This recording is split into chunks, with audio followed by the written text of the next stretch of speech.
day she took me home to meet a mom that had died. Then she asked me to be her bride and always be right by her side. I felt so happy, I almost cried, and then she kissed me.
I get up in the evening and I ain't got nothing to say. I come home in the morning, I go to bed feeling the same way. I ain't nothing but tired. Yeah, I'm just tired and bored with myself. Hey there, baby, I could use just a little help. You can't start a fire, you can't start a fire without a spark. This gun's for hire, even if we're just dancing in the dark.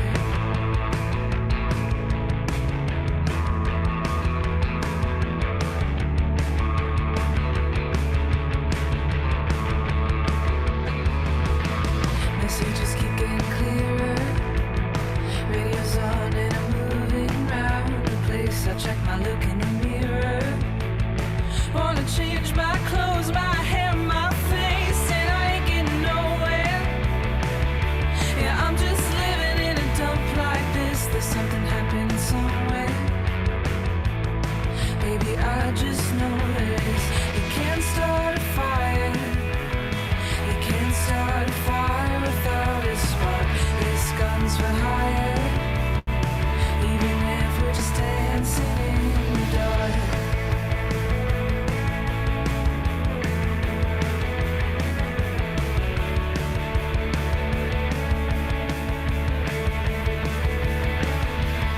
You sit around getting older.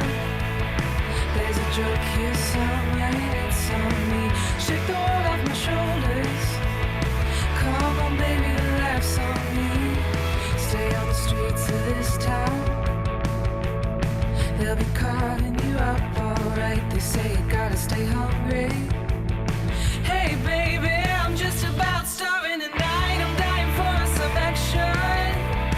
I'm sick of sitting around here trying to write this book. I need a love reaction. Come on, baby, give me just one look. You can't start a fire.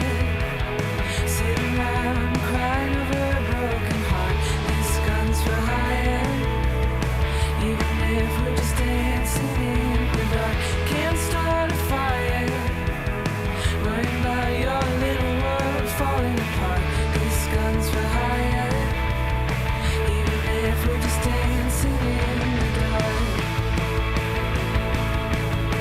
Even if we're just dancing in the dark.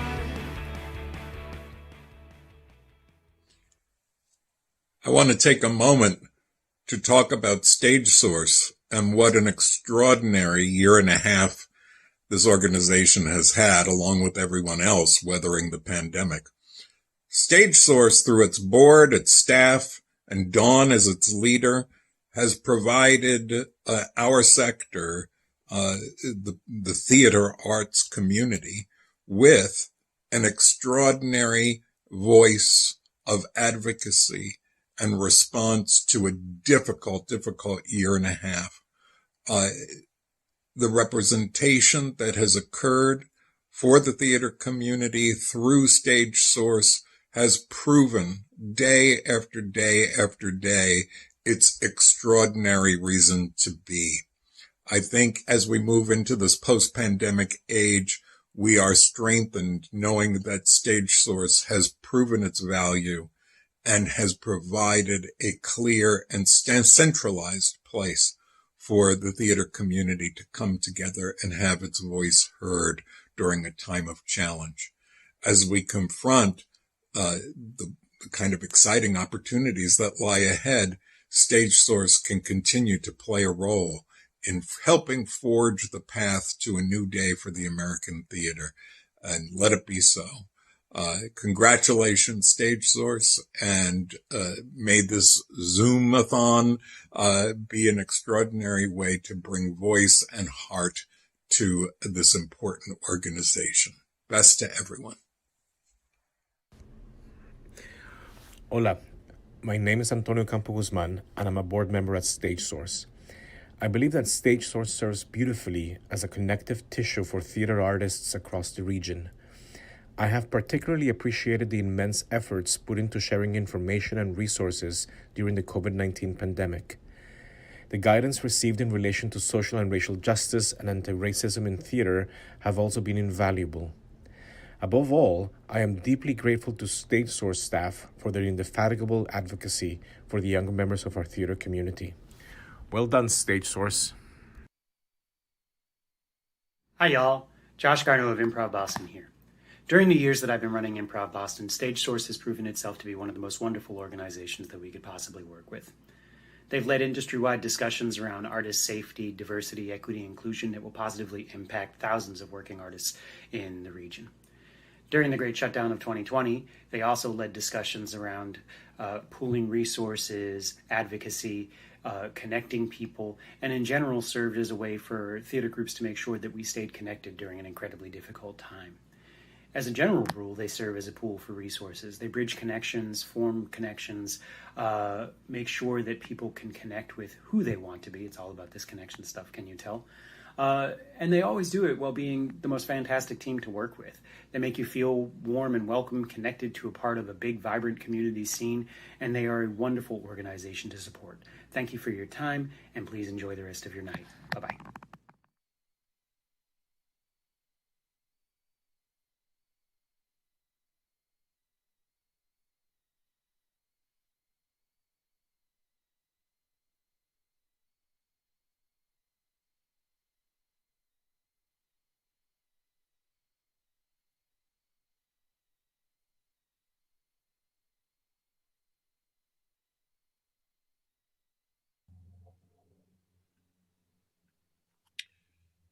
Hello, everyone. I guess we are on. I'll begin with my name. My name is Cliff Odell. Pronouns are in the he series, him, he, him series. I am a playwright, actor, director. I'm also assistant professor of theater here at Bates College in lovely Lewiston, Maine. I am about 6 foot, bald, beautiful, and enjoying my midlife crisis somewhere in my 50s. Who wants to take up the mantle? Pascal, want to say something about yourself? I think I'll send it to Dawn first and then. Oh, you Sounds would. good. Sounds good. Hi, everybody. My name is Dawn Simmons. I am the executive director of StageSource. My pronouns are she, her, hers.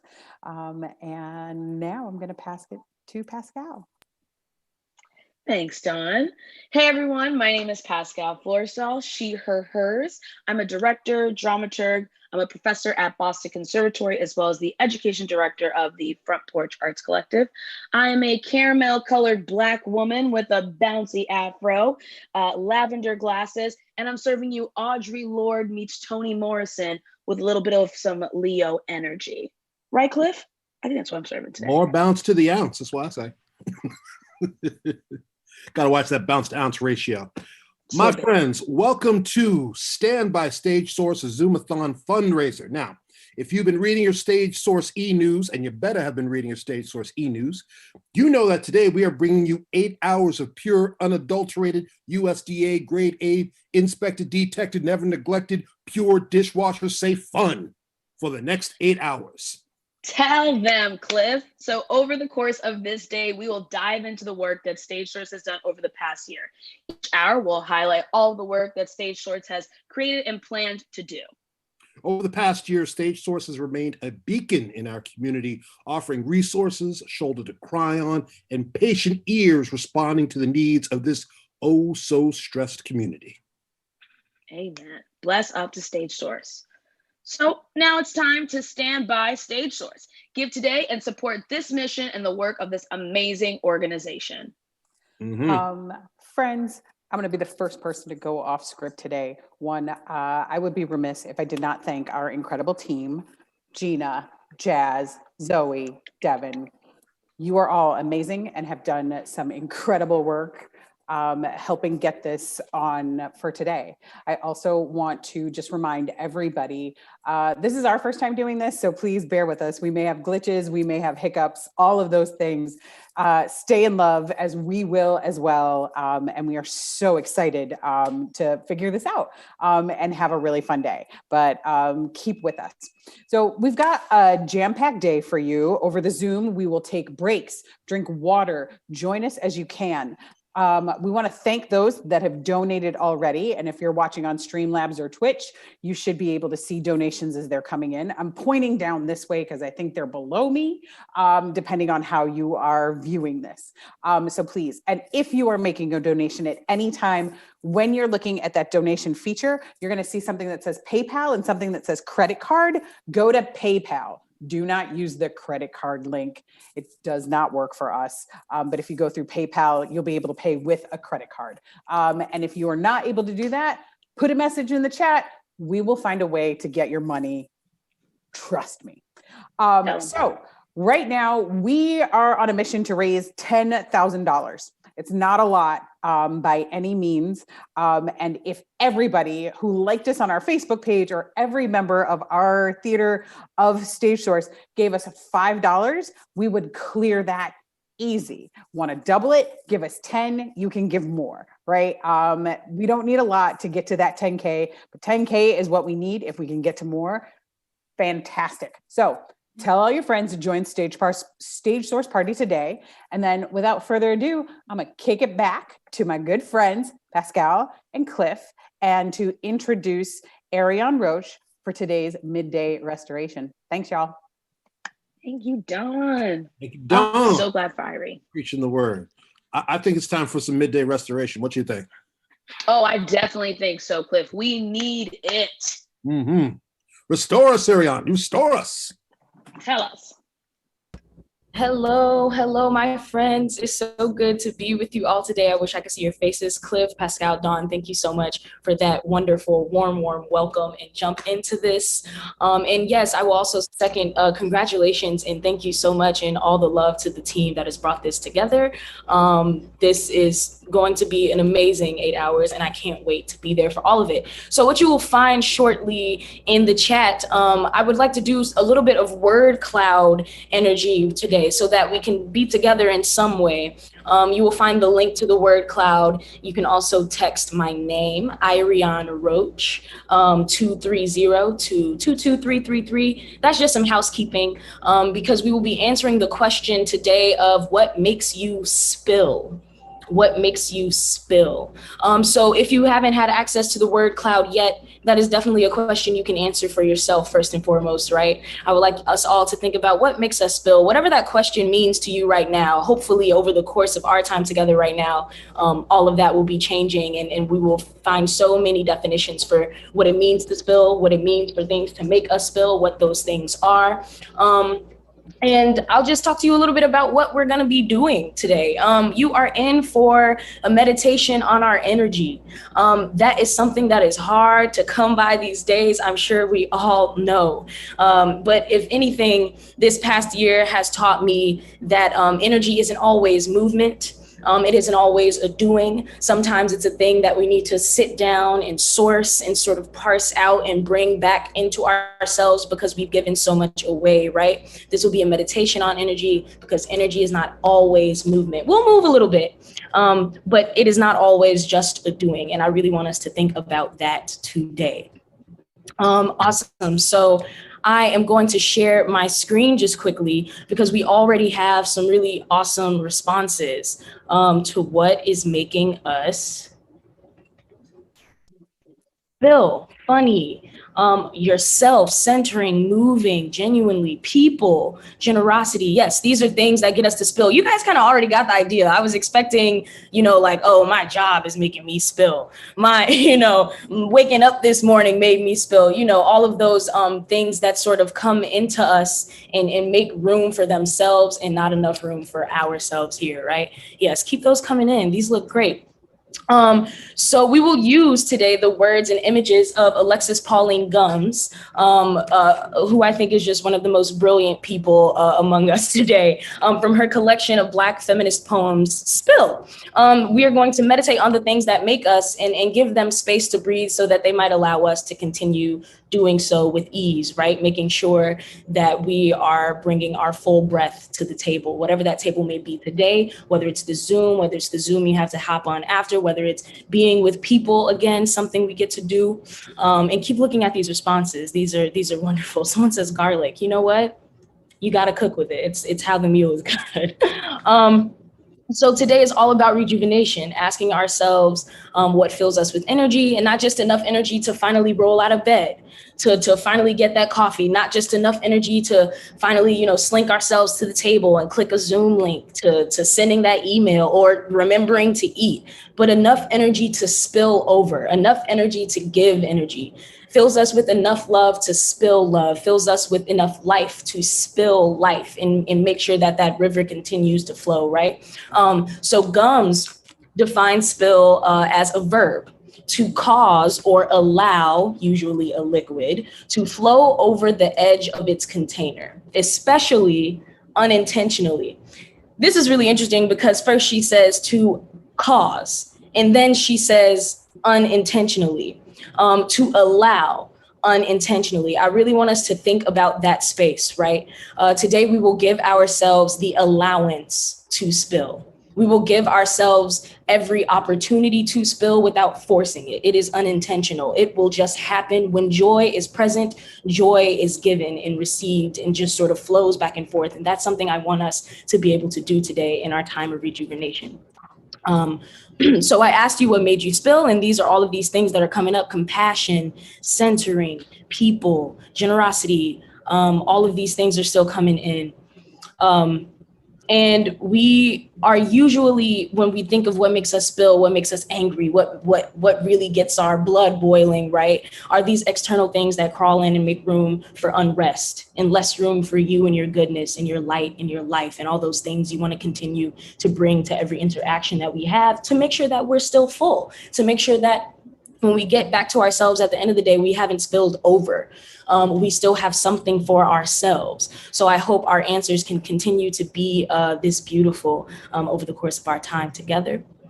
So we will do some exercises with this thought of spilling and the things that continue to move in us. If you will join me in sitting or standing or lying down, be as comfortably present as you can be, get comfy in that chair, on your couch, on your feet, on your back, however you happen to be joining us today. All are welcome.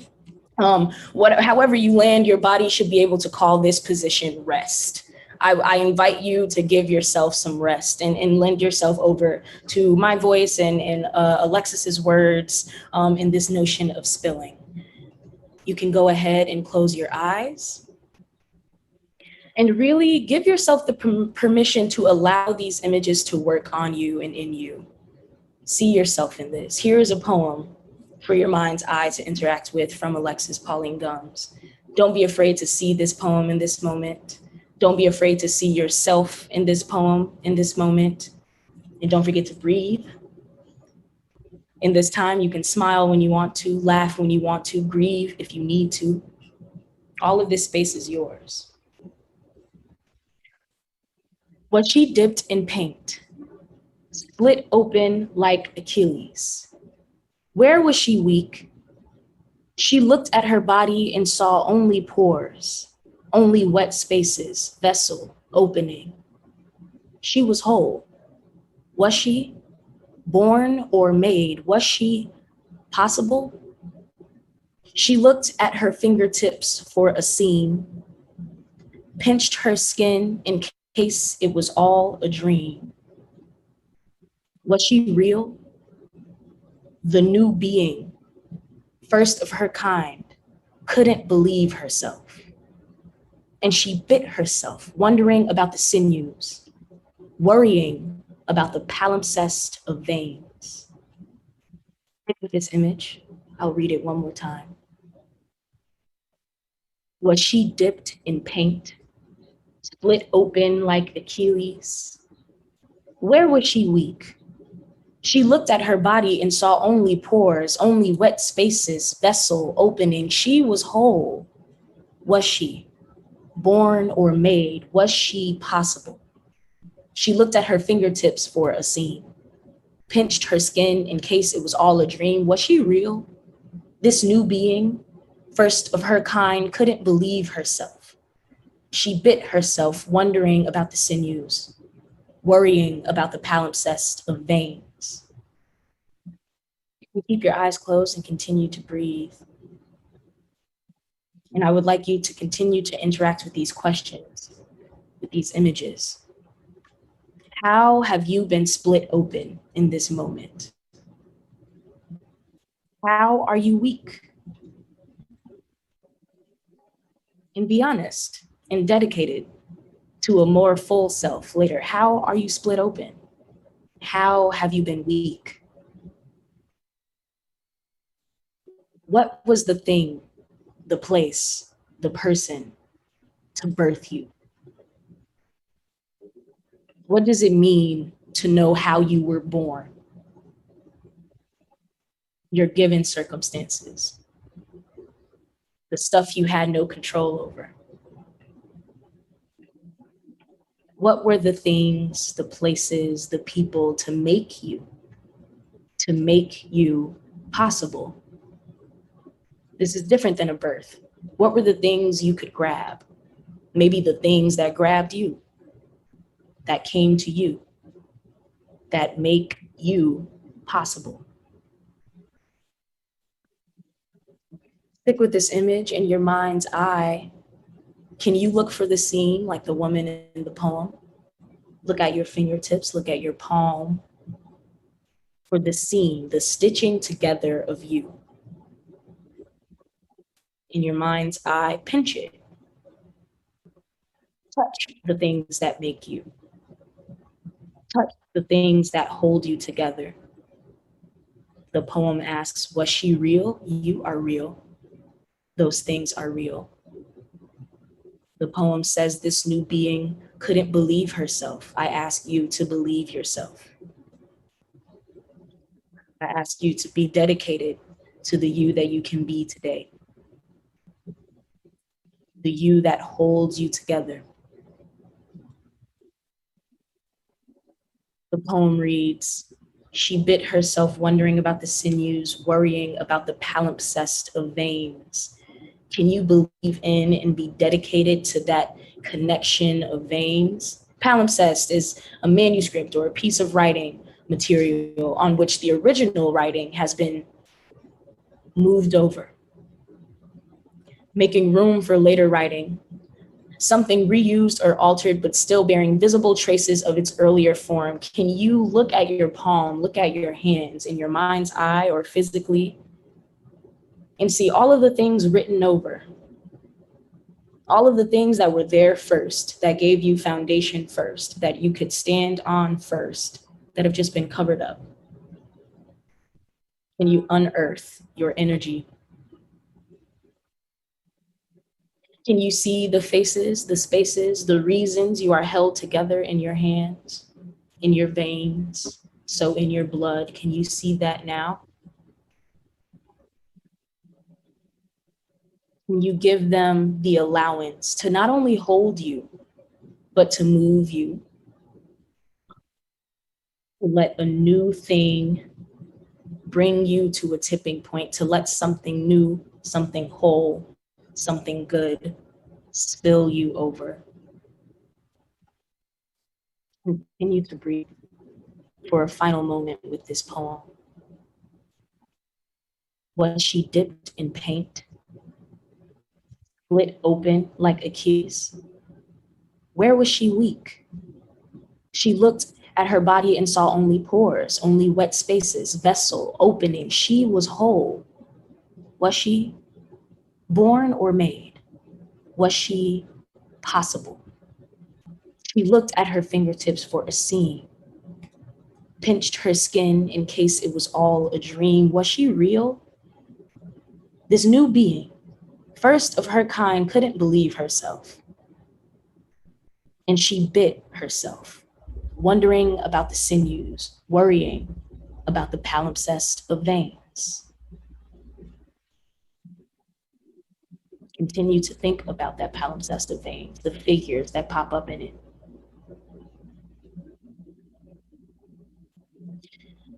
And now you can return to your screen if you feel moved, and once you've had a moment to yourself to remove yourself from this image, come back to your immediate reality, and I will ask you again. We can return to our word cloud here. What makes you spill? After looking at your hands, after asking your veins, after understanding how you are split open and how you are weak, can you think again about the things that make you strong? Because they are strong. The things that hold you together. The things that have the ability to move you. What makes you spill?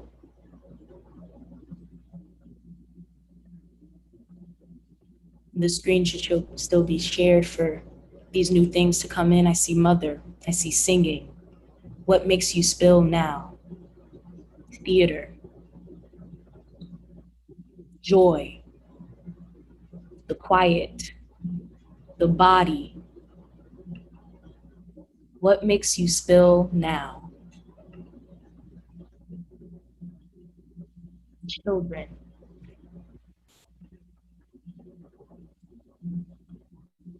And I'll give it a few more minutes for a few more to come in. What makes you spill?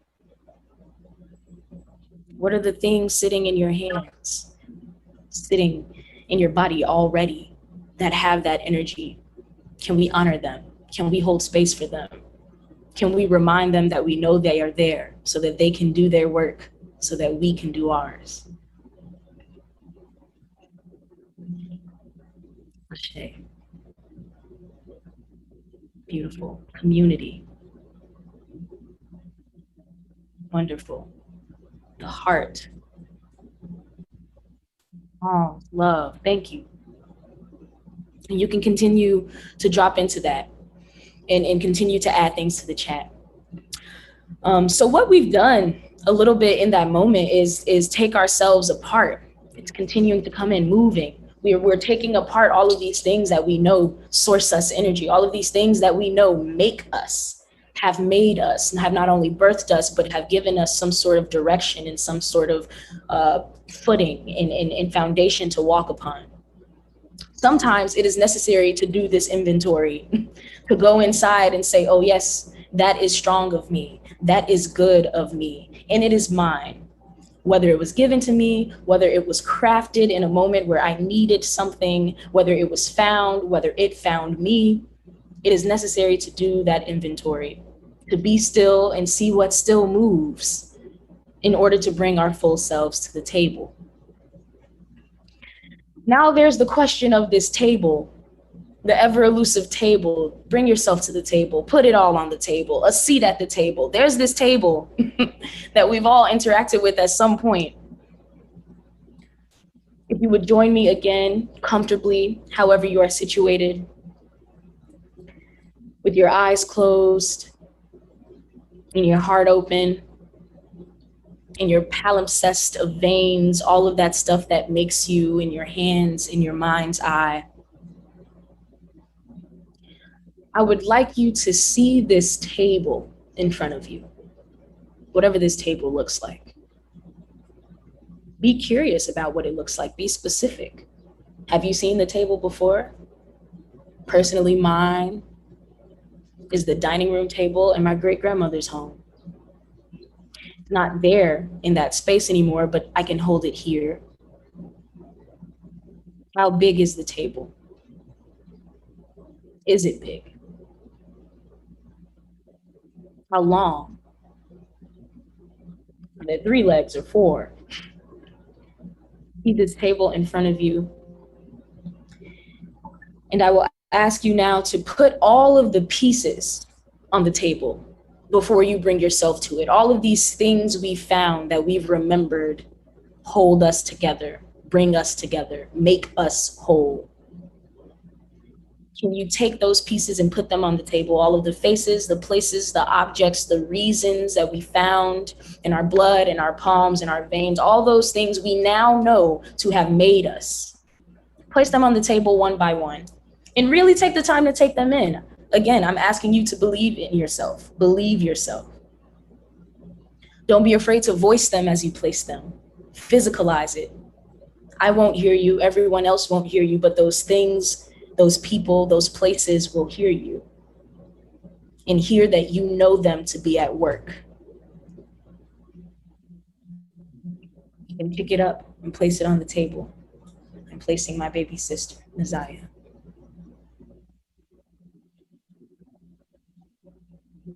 I'm placing my community, my theater community.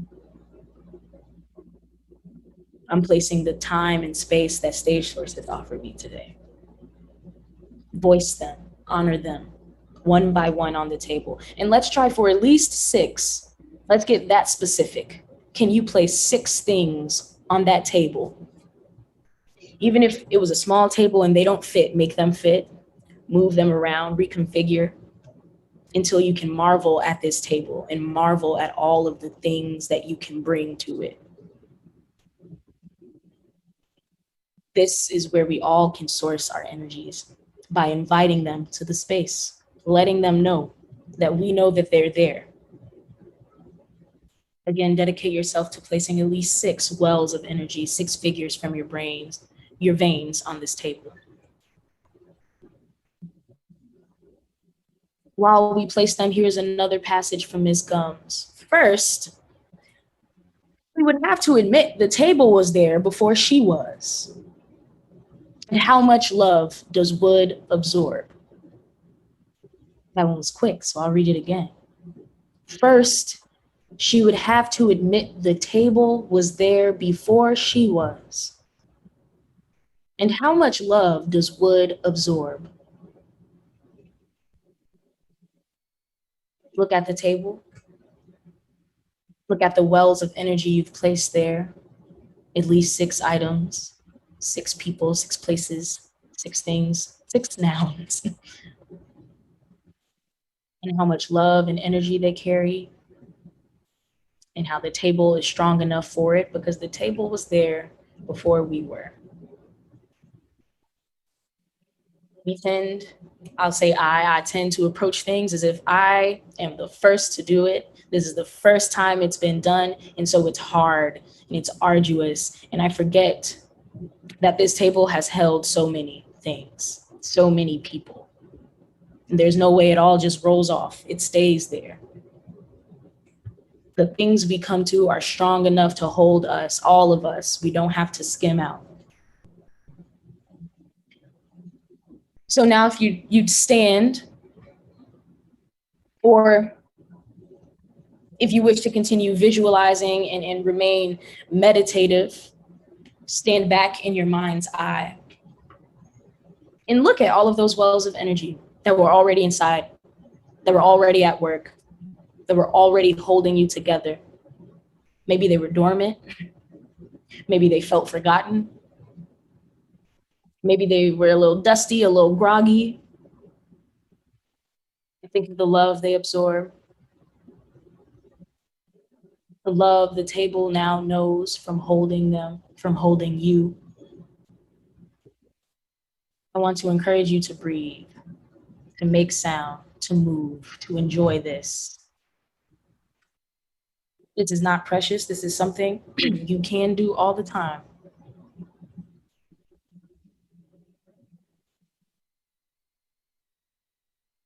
Beautiful. Now, if you would join me in moving with the energy of your specific palimpsest of veins, with these 6 wells of energy that are now on your table, your specific blood sources of energy. Again, moving can be very literal right now, very physical. You can also see yourself doing it in your mind's eye.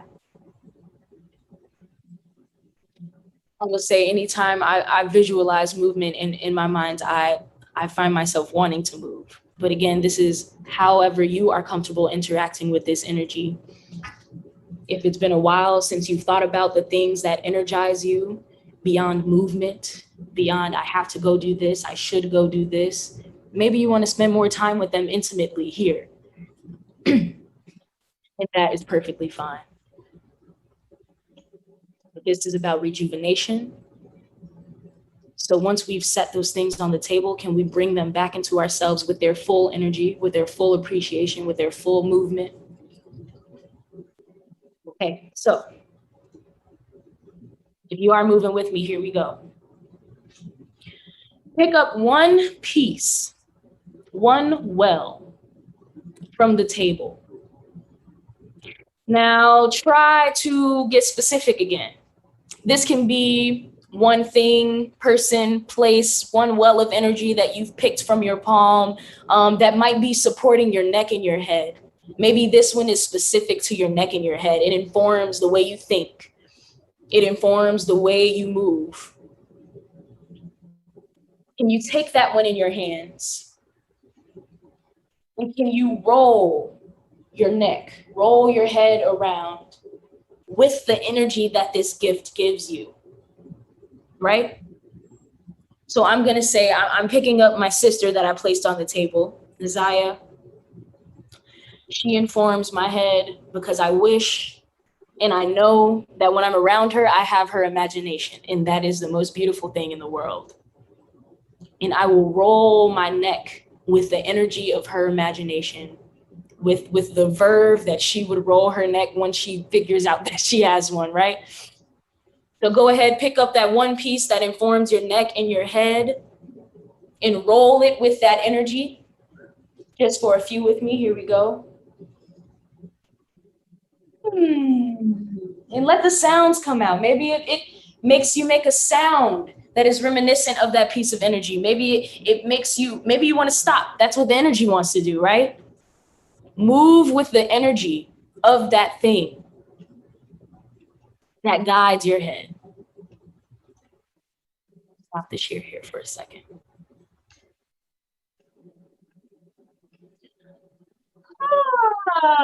She would be high. Every sensation is new. Once your neck feels properly rolled out and properly energized and your head is full of breath and life that thing gives you, pick up another. You can put that one down and you can pick up another piece. Maybe this piece is strong enough to lift the weight off your shoulders sometimes. This piece carries things for you when you think you can't. And with this piece of energy, with this well, with this person, place, thing that makes you and holds you together, can you roll your shoulders with the energy that it gives you? Can you roll your shoulders as if that energy has lifted the weight off of them? What energy does that have? That's quick. These are all of my friends, all of the people I've gotten to see again since we all can gather more safely, and they move fast. And they're ready to be together again. And they got my shoulders rolling so hard, my arms are shaking, right? You move with that energy. Oh, maybe some of them can link up today and some of them can't link up until next week. So maybe my shoulders are moving at different times now, right? When it's a sigh of relief. Oh, what does your energy sound like? How does it move your shoulders when they are weightless because of the help of this energy? Oh. Have you taken that out? Has that energy lifted you? Does that energy move that weight off your shoulders? And aren't we grateful for that? Aren't we grateful we thought to call on that energy today? We thought to honor it today so that it can feel as awake and alive as we are. We'll put that one back. Thank you, homies. Thank you, friends. You pick up another. This is the third of the at least 6 that are sitting on this beautiful table. Can this energy be the one that got your back? The one that has your back fully? That can mean so many things. All of this can. I want you to really make it about yourself and your energies. Can this energy be the one that has your back? The thing that made you, that knows your spine probably better than you do sometimes. Okay. This one, I'm going to say this one is reading for me. This one is words. This one is reconnecting with other people's thoughts that seem to be linked to mine through time, right? Can you pick up that energy and writhe your spine with the energy that it gives you, with the energy that it carries, that it represents, that it gives you every day? And maybe today is the first time you remembered it. Maybe today is the first time you were able to isolate it. I hope so that you can continue to carry. Can you writhe your spine with the energy that this gives you? Reading, always makes me kind of slow and sleepy and dreamy. It takes me forever to get through that book because I keep stopping and thinking for so long about maybe 2 words I read, right? Talk to this energy like I am. Maybe that'll help you get to it. Maybe that'll help you move more freely. What does this energy sound like?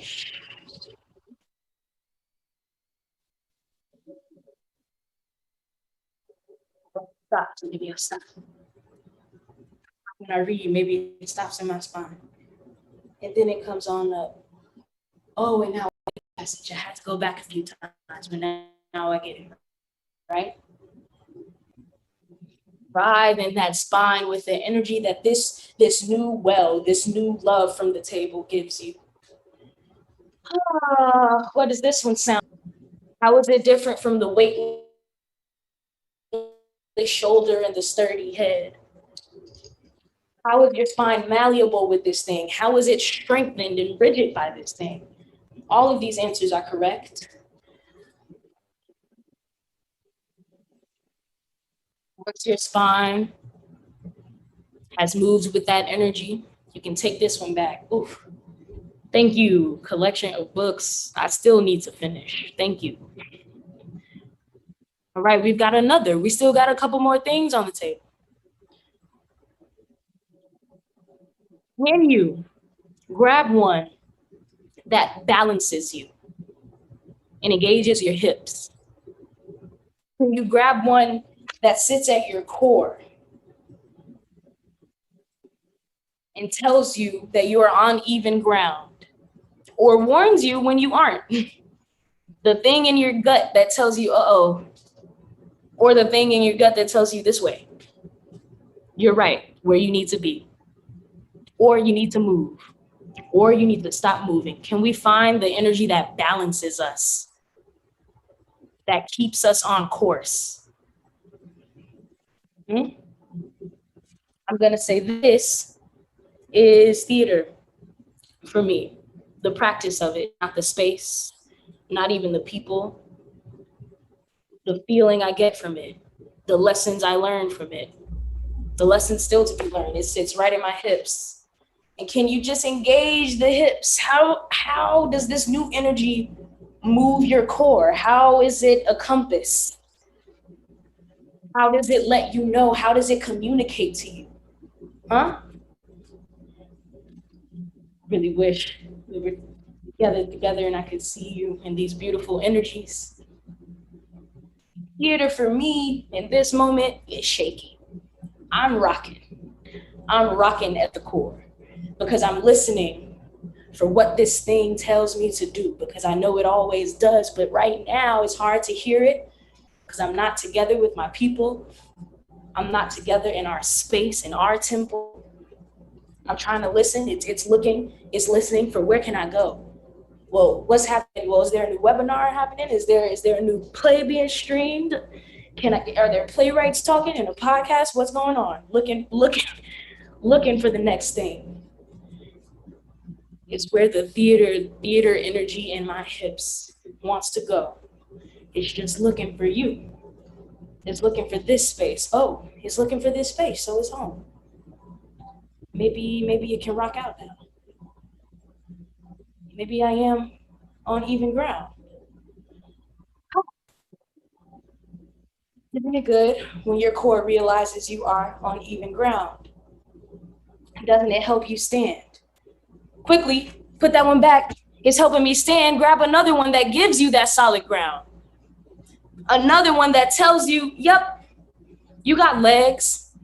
You can bend. You can move. You can walk in any direction because you're even now, right? Stretch and move and shake your legs with the energy that gift gives you. That's my mother. She knows how to stand. She taught me how to stand. Quite literally taught me how to walk, right? And she's all over the place. She has the little one. She has my grandmother, but she knows how to walk. She knows how to stand. Sometimes it's forward, sometimes it's backwards, but she can move it. She can you? What do your legs sound like? What does this energy sound like in your legs? This one goes, she's buzzing everywhere. And we can throw that one off. One last one. This one shows you the way. This one knows which way to go. What energy is that sits in your feet, your toes? It does all of those things. It keeps you balanced. It keeps you sturdy. It tells you where to go. It is a first calibrator of what is under you, right? What energy is that? I think mine are marching. Mine are stomping. Mine want you and everyone else to know that I'm here, still here, can be here, brought myself here. And finally, can you go from the bottom to the top and let it spill out through your arms? Go.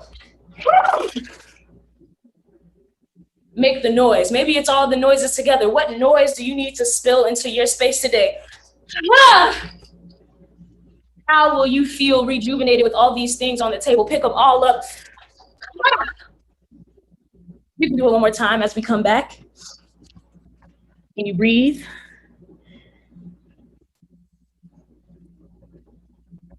And look at your table. And look once more at this word cloud and remember that we all have that energy.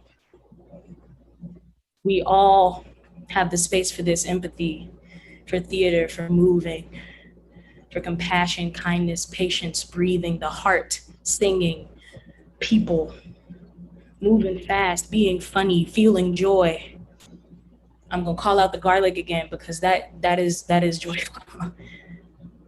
Having and feeling our bellies, our hearts, our children. And today, as you move through this day, take some time to thank those energies, right? For moving you. Because you continue to move other people. As you will today and through this Zoomathon, I want you to remember these energies, that they are there and that they are always working, especially on the days you don't feel like it.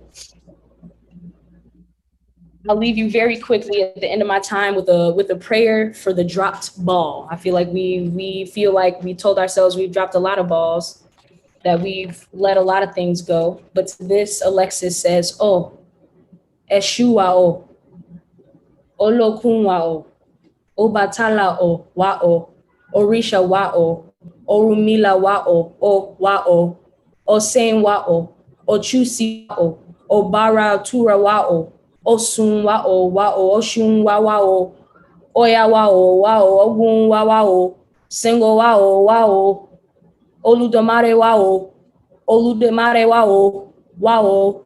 o. That is a call to her energies, to the things watching over and holding her together. And I hope you can come to one as well. Thank you all so much for rejuvenating with me. This is definitely the energy I needed for the day. Thank you. Thank you so much to StageSource. Thank you so much to this family, this team, and I'll send it back to Pascal and Cliff. Thanks, y'all. Ooh, thank you. Thank you. Carry on. Ooh. Bless up, Well, Irie. We child. love you so much. Yes, thank you. And Ashe, goodness. She weren't kidding when she said midday restoration. No fooling around, let me tell you. I'm all Telling excited you. and restored now. I can barely sit in my seat here. Got to float up here with George Clinton. Finding my phone. Yes, I can see it. He's right there next to you, actually. Right here. Right here. There he is. He says he hope y'all are donating. Don't make Uncle Yes. George mad here. I believe we have so far raised at least $815. So thank you so much to Thank those you all have who donated. donated. Let's keep it coming. Let's keep it going. Keep it rolling. Thank you for the Rolling. Should be over appreciation. 1,000 by the time we're done here. Should be at 2,000 by the We time. are at 1,000 now, actually. Just found out. Well, let it be written. Let it be done. Bless up. Thank you all so much for all the donations. Oh, keep it coming. Keep it coming. Keep it coming. Do we have any appreciations in the chat there at the moment?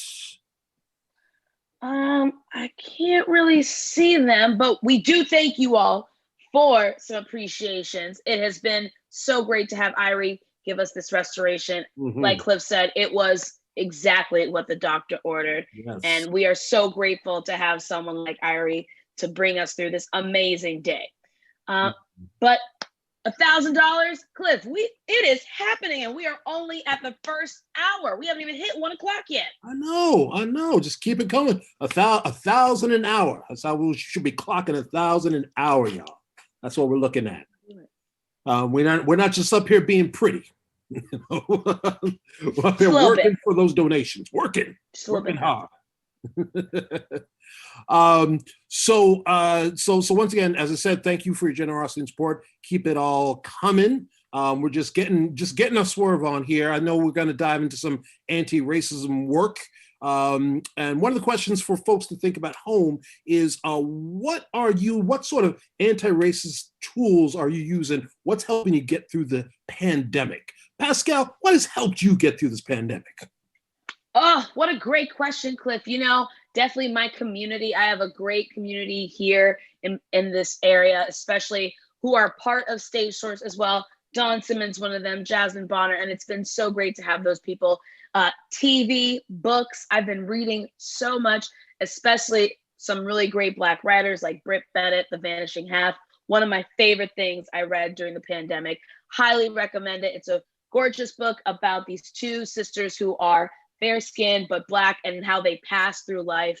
It's a beautiful book. I highly recommend it, y'all. It is a great one to really understand what the Black experience is. And it makes me so excited to see things like the anti-racism work that StageSource has been working so diligently on this year.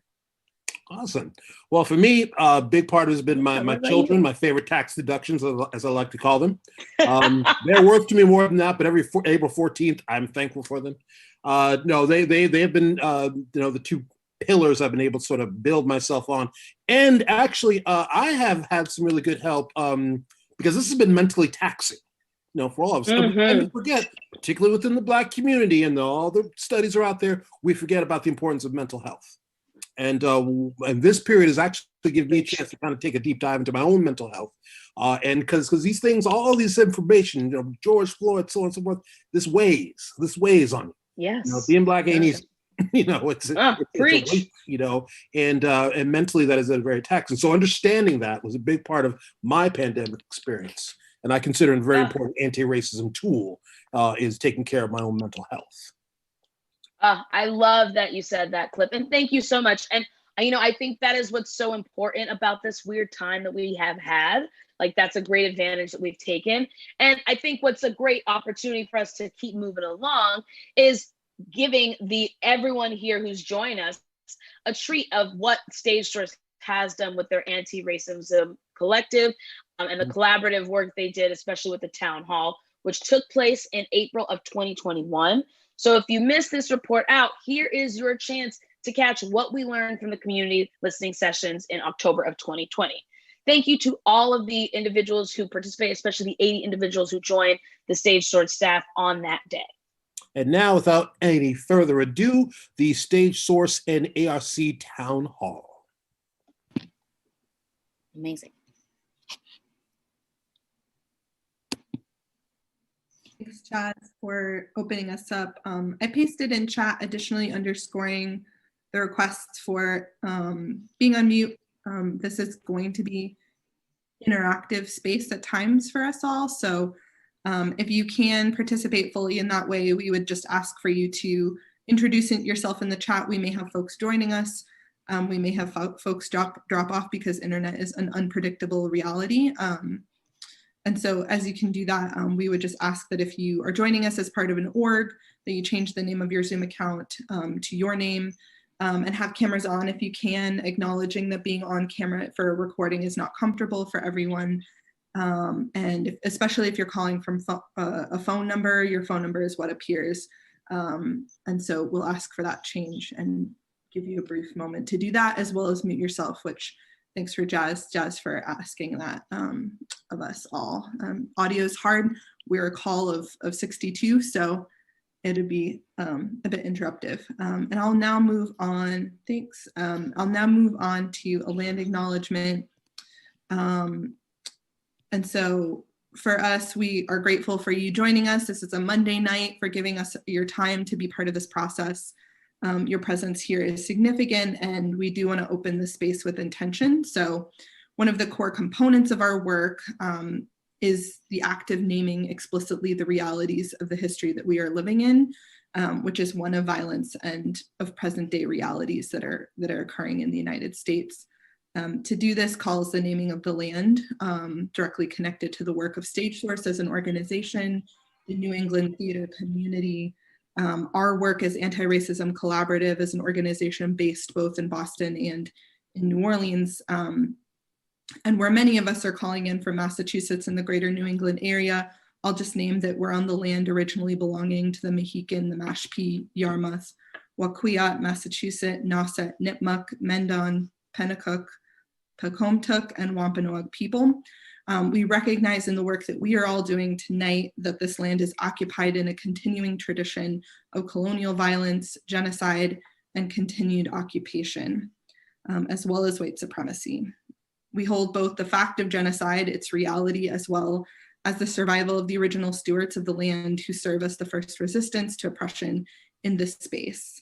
And we name that in this acknowledgement, words are really weighty and significant, but they don't do all that is necessary in terms of just acknowledging the land. And so our hope is to further acknowledge that direct action, concrete ways of being in the work of decolonization can happen with each other, even in virtual spaces. And we want to invite and encourage folks to be intentional about engaging with local Native groups, Native community, to build those relationships, as well as to be attentive to action as it relates to legislation, to participate in, when invited, the continuous work of decolonization, that to acknowledge that land acknowledgements are words and it is a gesture, and true liberation work has to go beyond being a gesture.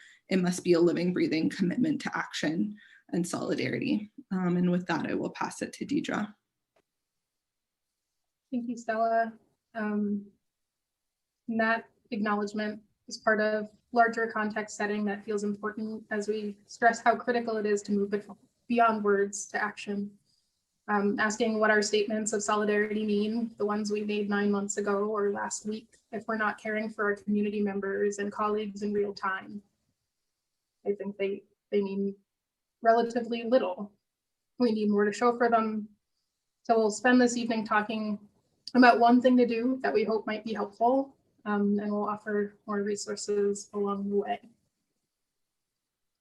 We find it a kind practice to let everyone know what to expect during our time together. So here's our agenda briefly.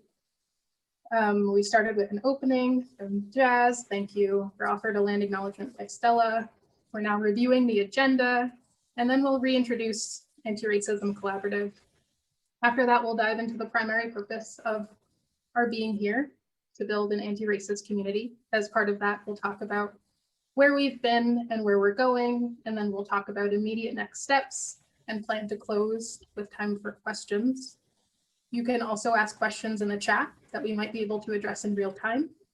And we'll offer some points for breath and reflection, as there's a fair amount of information to absorb, and we encourage you to stay in your body. Related to that, you know what you need to stay attentive. I like to play with binder clips as a way to release energy. Noticing I don't have any with me right now, so I might be able to move them. Do what you need to do to take care of yourself.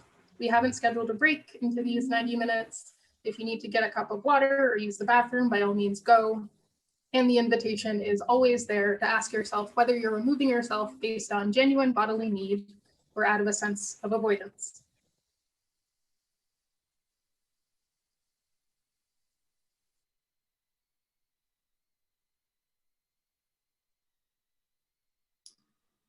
And so I'll briefly reintroduce ARC. I know that there are many folks on this call who were actively involved in previous parts of our work with StageSource. And just so folks know, Anti-Racism Collaborative is a multiracial, intersectional group of collective of trainers. We work mainly in the greater Boston area across three branches of work, open to the public trainings and courses, organizational development work, and social justice movement partnerships. I'm going to put in the chat in a moment a little more information, including our website if you're interested to look into more about what we do. And I'm passing it back to Deidre. Yeah, and we were just going to do like super brief introductions of ourselves, where we're based, that sort of thing. So I'm Deidre Montgomery. I use she, her, hers, and they, them, theirs pronouns. I am a medium-skinned, fat black femme with short black hair and glasses. I'm wearing a black sweatshirt and over-ear headphones right now. Thanks, Deidre. And I'm Stella Panzerel. I use she, her pronouns. I'm a white presenting woman. I have gold glasses and a blue and white striped turtleneck. I'm calling in from north of Boston. Cool. So we've invited you into this conversation on this journey, as it is often described, to build an anti-racist theater community. And to be that, this community must be intersectional or account for how a person's intersecting social identities, things like race and gender, mean that they're impacted by multiple social justice and human rights issues. This community must prioritize community health and not just institutional health of individual institutions. This community, we are building a community that acknowledges vulnerability as strength. That is a big piece of what we're doing together. And this community that we're building, it must include mechanisms for justice and accountability. So ARC is here to get y'all started, to get us started. And this is ongoing. It's lifelong, it's iterative, it's a practice. The building and maintenance have to happen at the same time. I'm learning about facilities work. So this is just a short overview, and we'll go into more depth when we get into the where we're going part. But what feels important to say now is that in this community, everyone is themselves. Of course, awareness of organizational roles and the power dynamics they create will be part of our community, and we're going to have to work through that. There's a lot that we're going to have to work through to create a healthy community.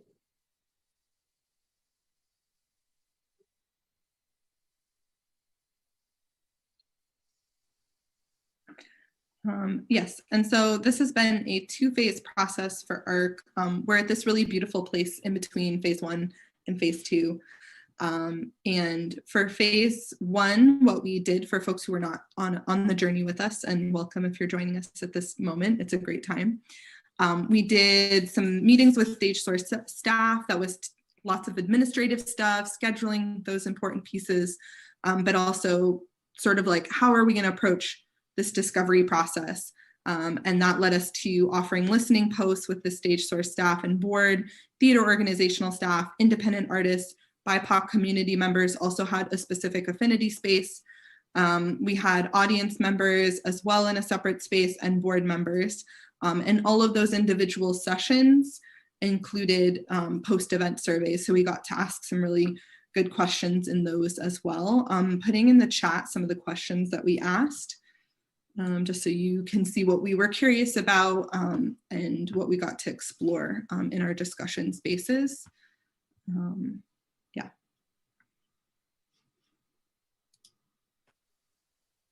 So here is a non-exhaustive list of, well, let's go over everything that not everything that we learned, but a lot of what we learned. So starting with culture level impediments. And this is a non-exhaustive list, as I was saying. When we're talking about culture, we mean that if we were sea creatures, these would be the elements that make up the water we're swimming in, the environment we're so accustomed to that we seldom stop to question it. It's what's seen as normal and expected by those with power and maintained either through explicit instruction or observation of or punishment to those learning them, right? So they're generally established by those in the dominant culture, but they can be and often are perpetuated by anyone. So here it was cross-organizational trends. It may be a broader societal trend. Again, not an exhaustive list. Starting with dominant culture, establish expectations of how to behave. So this is how to show appreciation as an audience member, how to engage with board members, whether and how to voice dissent. often culturally based, as in specific to upbringing, leads to assumptions and exclusion, no good. Family, like talk about family of the theater, family intended as positive. And family is closed, so it can promote gatekeeping, nepotism, and exclusivity again. Family is often dysfunctional. Family is often also used transactionally. So in the case of how organizations engage with their audiences, or exploitatively in how organizational leadership feigns care for employees in lieu of giving them what they actually need, things like adequate compensation, time off, flexibility, reasonable expectations related to quantity of work, that sort of thing. Another culture level observation, competition for resources. So related to funding, related to audiences, related to hiring. And this is something that's going to keep coming up as we work together as well, that we're going to have to put a lot of exertion into working through.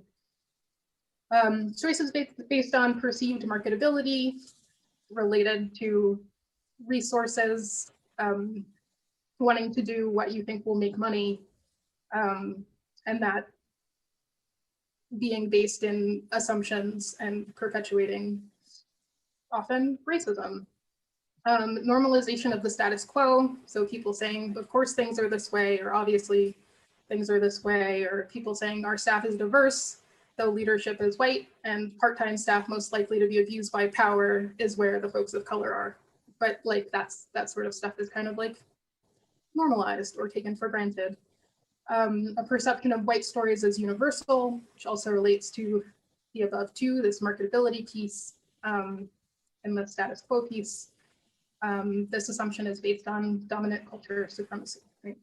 And there's also this big piece of a lack of accountability. So there is oftentimes a lack of human resources, though human resources often serves to protect the organization's interest and not the interest of the employees. Nevertheless, people moving from one organization to another, people in high positions in board and staff, people who donate a lot of money, who don't face a lot of consequences or any consequences for stuff that we have all agreed is bad stuff. So this is some of what we learned in terms of culture. That's a lot. I'm feeling like it's a lot just saying it. So, I mean, also want to make space for people who are just like, yeah. But take a moment to think about this list, about what resonates and what doesn't, about when you've noticed or experienced these elements of culture and how you have felt about them. Notice what you think might not be that bad or bad at all. Notice where you have questions and where you feel friction. And keep breathing and just breathe together for a few seconds. Transition.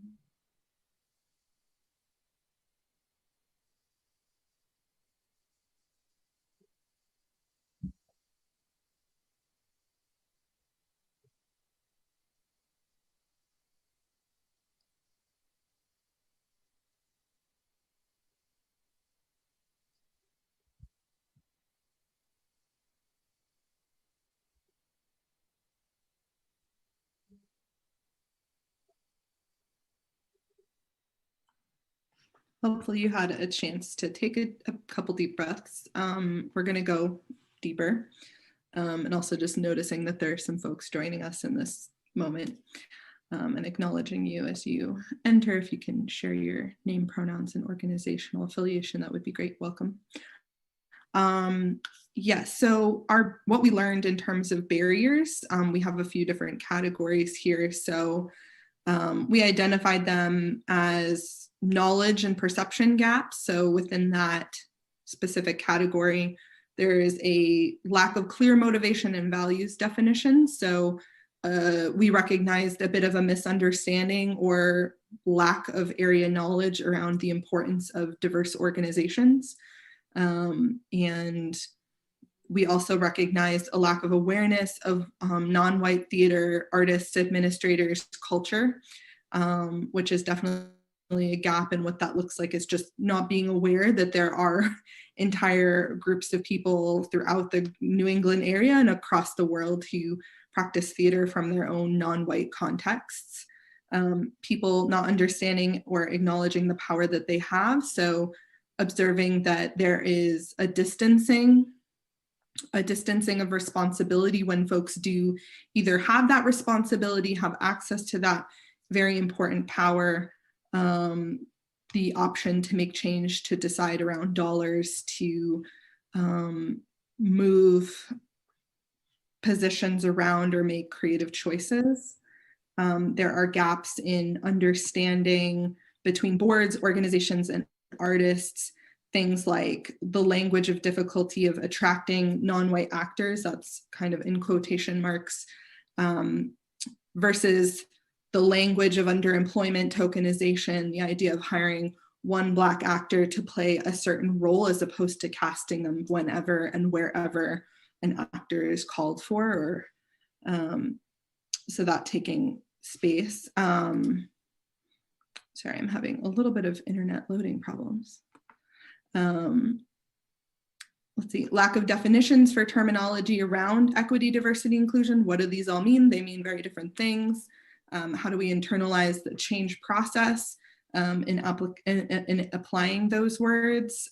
Perception gaps in the relationship between concepts, behaviors, and conditions. So the particulars here relate to how to connect the idea of diversity, equity, inclusion with actually, okay, how do we model what that looks like for our organization and go through a change process. For barriers around misdirected attention at the bottom there of this slide, focus on external programming rather than internal transformation. So sort of performing outwardly change without modeling it internally about the culture of the workplace, who's in different roles behind the scenes, those kinds of things. And a focus on including gender, which we know in terms of affirmative action benefits white women more than women of color, and particularly Black. The variable of race when thinking about diversity, diversifying only around gender and not race and gender and all of the other variables of identity. Other areas that we learned around barriers in terms of power and fear is a very big category. So organizations and boards that are overwhelmingly white and resistant to change in terms of leadership and what that looks like. Lack of relationships and emotional connection across difference, authentic relationships and actual emotional connection and buy-in to the well-being across racial difference and other differences was absolutely something that we noticed. And additionally, fear, hearkening back to part of what Deidre said earlier around scarcity, fear about losing money, power, jobs, in terms of accessing those things in exclusion, meaning excluding others from fully accessing them. Additional barriers that we noticed were around accountability and follow through. So organizations and boards being overwhelmingly white, again, showed up significantly in terms of, again, not moving, not making change, not naming what that change would look like across the process and naming goals about that change. A level of lack of commitment to the process. So seeing diversity as sort of a deliverable, one might advertise one is doing, but not actually moving the really important policy process changes, staffing turnover, making organizations look more representationally equitable, and lack of structures for accountability. So what happens if this commitment we're making now in a very popular time to make those commitments externally, making statements and that sort of things, where will we be 3 years? Are we actually committed to a lifelong permanent process of change, or is it sort of a show? So those are those very significant areas. And I'm again, even noticing myself be out of breath. It's a large amount of information to take on. And so giving some space for us to breathe and reflect. an invitation to notice what you're feeling as you hear this information about the community and the organizations that you're working within and around and present to.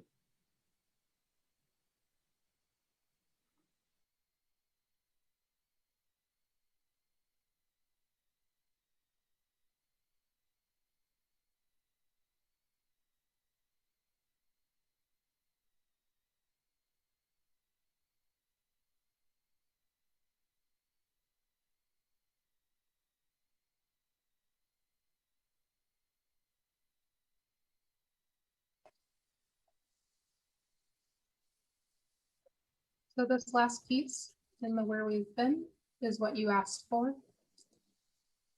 These are categories that Stella and I created to hold your responses to the post-event surveys that we sent out after each of the listening posts. So I'll just start by reading them. So in the category of training on various topics like bystander intervention and implicit bias, training for board members, training for donors, and resources. You ask for self-study modules, recommendations about scripts and educational materials. You ask for aggregated resources, guidelines, language, tools, physical space, access to physical space. And information, you ask for data and statistics. And in the area of conversations and advice, you ask for advice on how to most effectively plan for leadership succession. You ask for an opportunity for actors, designers, etc., to speak directly to artistic leadership staff within organizations. And you ask for diversifying actor and applicant pools. You ask for more listening sessions, conversations, meetings, town halls to keep dialogue going. I'm seeing a question in the chat by what's meant by aggregated resources. My interpretation of that's sort of how it was presented to us in the survey. My understanding of that was that there was a desire to have a compilation of resources, essentially, that would be sent to work on something in particular, to maybe a compilation of more general anti-racism resources. I wasn't entirely sure, but to have like a curated set of resources that was created and available and potentially distributed, which exists. So we'll talk a bit more about that. Yeah, and we want to acknowledge that this is what you asked for.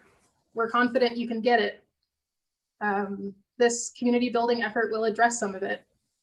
And most of it's not what we're doing as part of this community building process, at least not directly. The good news is that routes to accomplish many of these things are already on StageSource's anti-racism resource page. And link to that in the chat.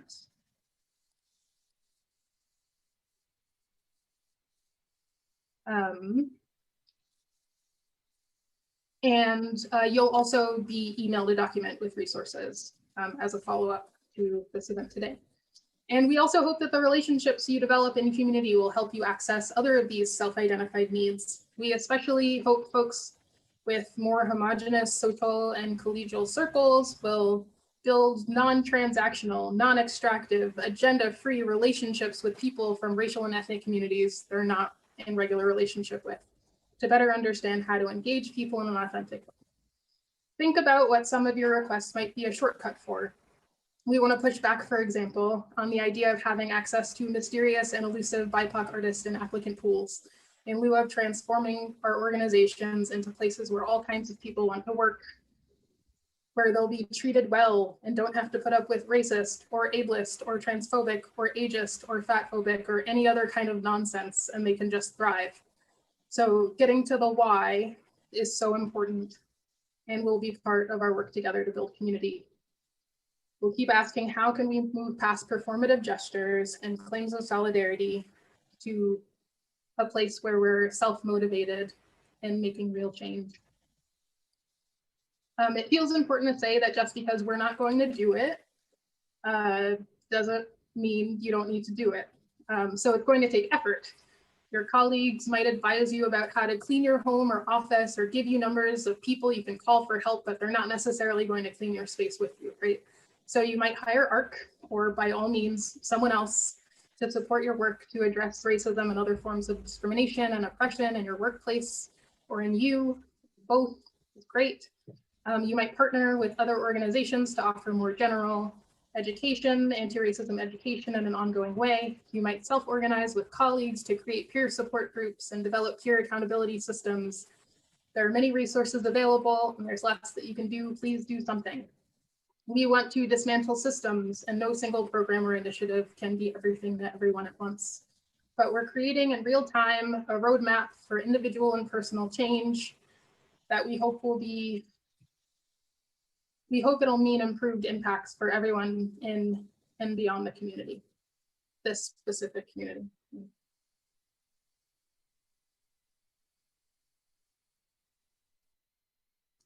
Yes, so where we're going and what does it mean to be in community are wrapped together in a really important way.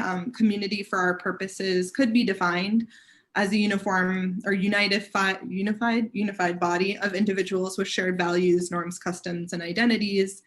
And a community is also defined by what it allows, supports, includes, and excludes. And I think what we're proposing is that we take a stand together in a united way, coming together around the decision that we want to exclude inequity. We want to stop the barriers that we're identifying as in the way of us all being in this together truly, very much to the vision that Deidre just proposed. And so another really important thing to recognize with this invitation of where we're going is that we're hoping to be successful in this process of addressing racism. And in order to do that, we need to reflect on what it means to live into a kind of interdependence in the local New England theater community. And so what we're hoping to achieve through that is a change process. Community is really beautiful in that it gets to bypass the things that organizations may not want to do or perhaps feel that they can't address. And now we're going to share a little bit about what we've begun to design at this point to get us going in this invitation process.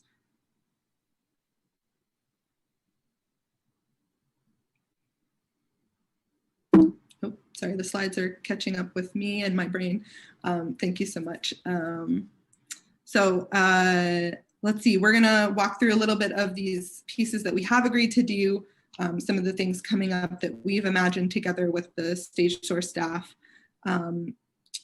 We are offering that we would do some training and reframing, level setting vocabulary, understanding of concepts, going together around an understanding of shared language feels like a very vital way of coming to an understanding about how we're tackling this problem by defining what it is in many ways to a workable extent. That is a necessary step. We will be reorienting, such a hard word, towards interdependence, which will enable us to have, again, clarity of vision and values and norms, offering that idea at a cultural level. We want to also do a lot of work to break down silos. We're approaching this at an individual level. This invitation is going to individuals who can kind of do some of that work. We're not working directly with many organizations throughout the community.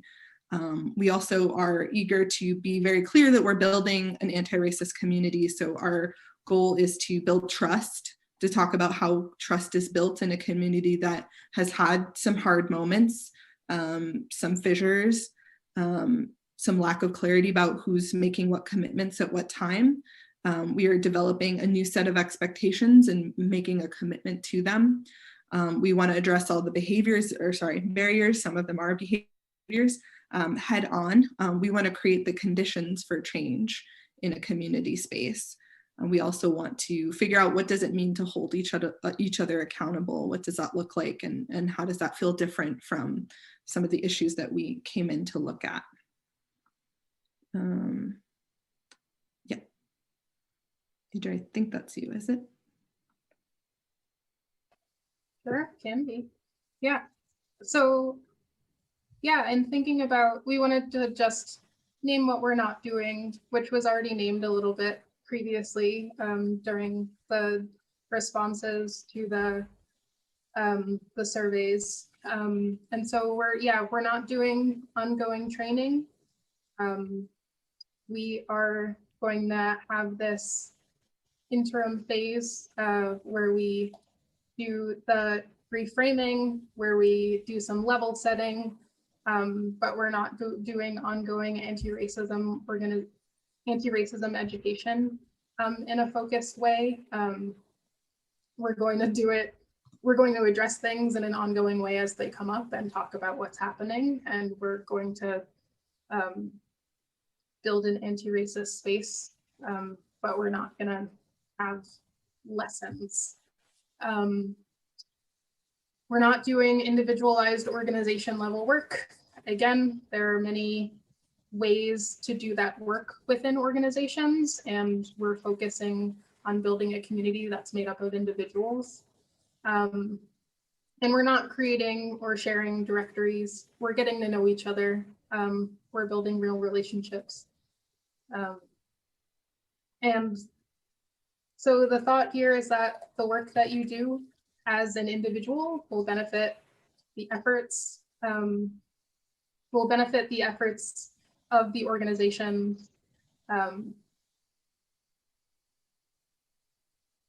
Yeah. We are wanting to do like culture setting work that will radiate into the culture of organizations, essentially. Cool, let's move on. So here's a bit of a timeline. Here we are in the town hall. The next phase is the community-wide anti-racism education and reframing efforts, which are planned for this summer, 2021. And then in the fall, we'll build community. I mean, we don't have to wait, but that's when we'll start, like within the frame of this engagement, to build community. And everyone's invited and welcomed and encouraged to participate. And we'll do our best to make an experience that's mutually beneficial for everyone. In explicit terms, this is not just a group for white people. We are going to co-develop ways of being that will support deepening relationship. We'll share of ourselves and learn about and appreciate each other. We'll have conversations, sometimes difficult ones. We have to be able to take criticism from the people we say we're in community with. We'll address issues as they come up. We'll have social experiences together. Maybe we'll even play some games. I was looking back at the press release announcing this partnership between ARC and StageSource, and in it, I said, this work is relational. When we're in right relationship with each other, we tend to do a better job of holding ourselves and each other accountable and making more space together for struggle, learning, and growth, trust, and relationship building, in addition to establishing shared vocabulary, understandings, and goals, is critical for building a more just theater community. That's like it's a long quote. It can be long-winded. So in short, we're going to explore ways to get in right relationship. This is an invitation. ARC and StageSource are co-hosting the community building party and inviting you as an individual community member. Are you going to show up? We hope you'll come and bring yourself, your trust, your patience, your commitment, your time, and a level of sincerity, hopefully a deep level of sincerity. Healthy communities able to simultaneously require commitment while respecting boundaries. It's all a practice, not just a saying, but a doing.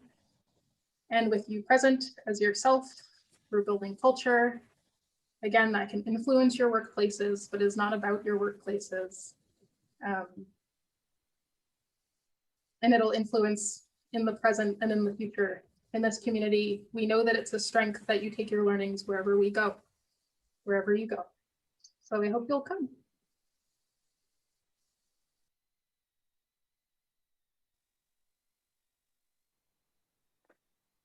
Hey, everybody. Welcome back. Thank you so much for joining us for that report out. Cliff, Pascal, thank you so much for all that you've done so far. Before I start talking a little bit more and going into a little more depth about our anti-racist work, I just want to take a moment. I didn't get a chance to do this, or rather, I didn't take the chance to do this earlier, to thank our friends at the Huntington Theater Company. They are hosting StageSource today. They are hosting myself, Gina, and Jazz, so that we can directly wire into their internet. And they have just been so lovely to us and put us in a fancy office, and there's air conditioning and all the beautiful things. So we want to thank them for their support. And if we can, maybe some of them will sneak in and say hi along the way. So one of the things, and I put in the chat, and I would love to know, Pascal, Cliff, if you have thoughts on this, but how did that report out land with you? And so if there are folks who are watching in the chat, feel free to put or message in the chat how that report landed with you. Pascal, Cliff, did you learn anything new? Thoughts? You over there, Pascal? Because No, I was actually trying to find my mute button, so that's my issue. But go ahead, Cliff. Pascal's like, no, let me mute myself. I'll say this: it is not so much that it is anything new or that I didn't know, because I have been looking at and often complaining about and talking about issues like this for like some 30-something years. But it is something when you actually see it, somebody went out and got the information and condensed it and put it all together. And it makes me, it was in a sense of learning something new. It was more like, okay, I'm not going insane. These are the issues. These have been the problems. And now we need to look, towards some solutions. For years, I would work with mainly white, theater institutions, and I would get the question, how come more Black people aren't auditioning? How come more Black people aren't coming to see theater? How come more Black, and the underlying that is always the problem is with Black people. How come they are not doing it? And what never has come out until you see this is, well, wait a minute, what are you doing to make your institution more welcoming to artists of color? What are you doing besides doing Ain't Misbehaving once a year to give artists reasons to actually come, to give audience reasons to come? Because why is somebody going to come to a place where they do not feel welcome? And it's nice to graphically, because there's something about graphically seeing that is aspirational as well as inspirational, and hopefully points towards solutions, actions, because that's what we need right now is actions. Yes, Cliff. I think that's exactly how I felt too. And I think so often as artists of color, we're like, is it just us? Am I the crazy people? Am I the only one?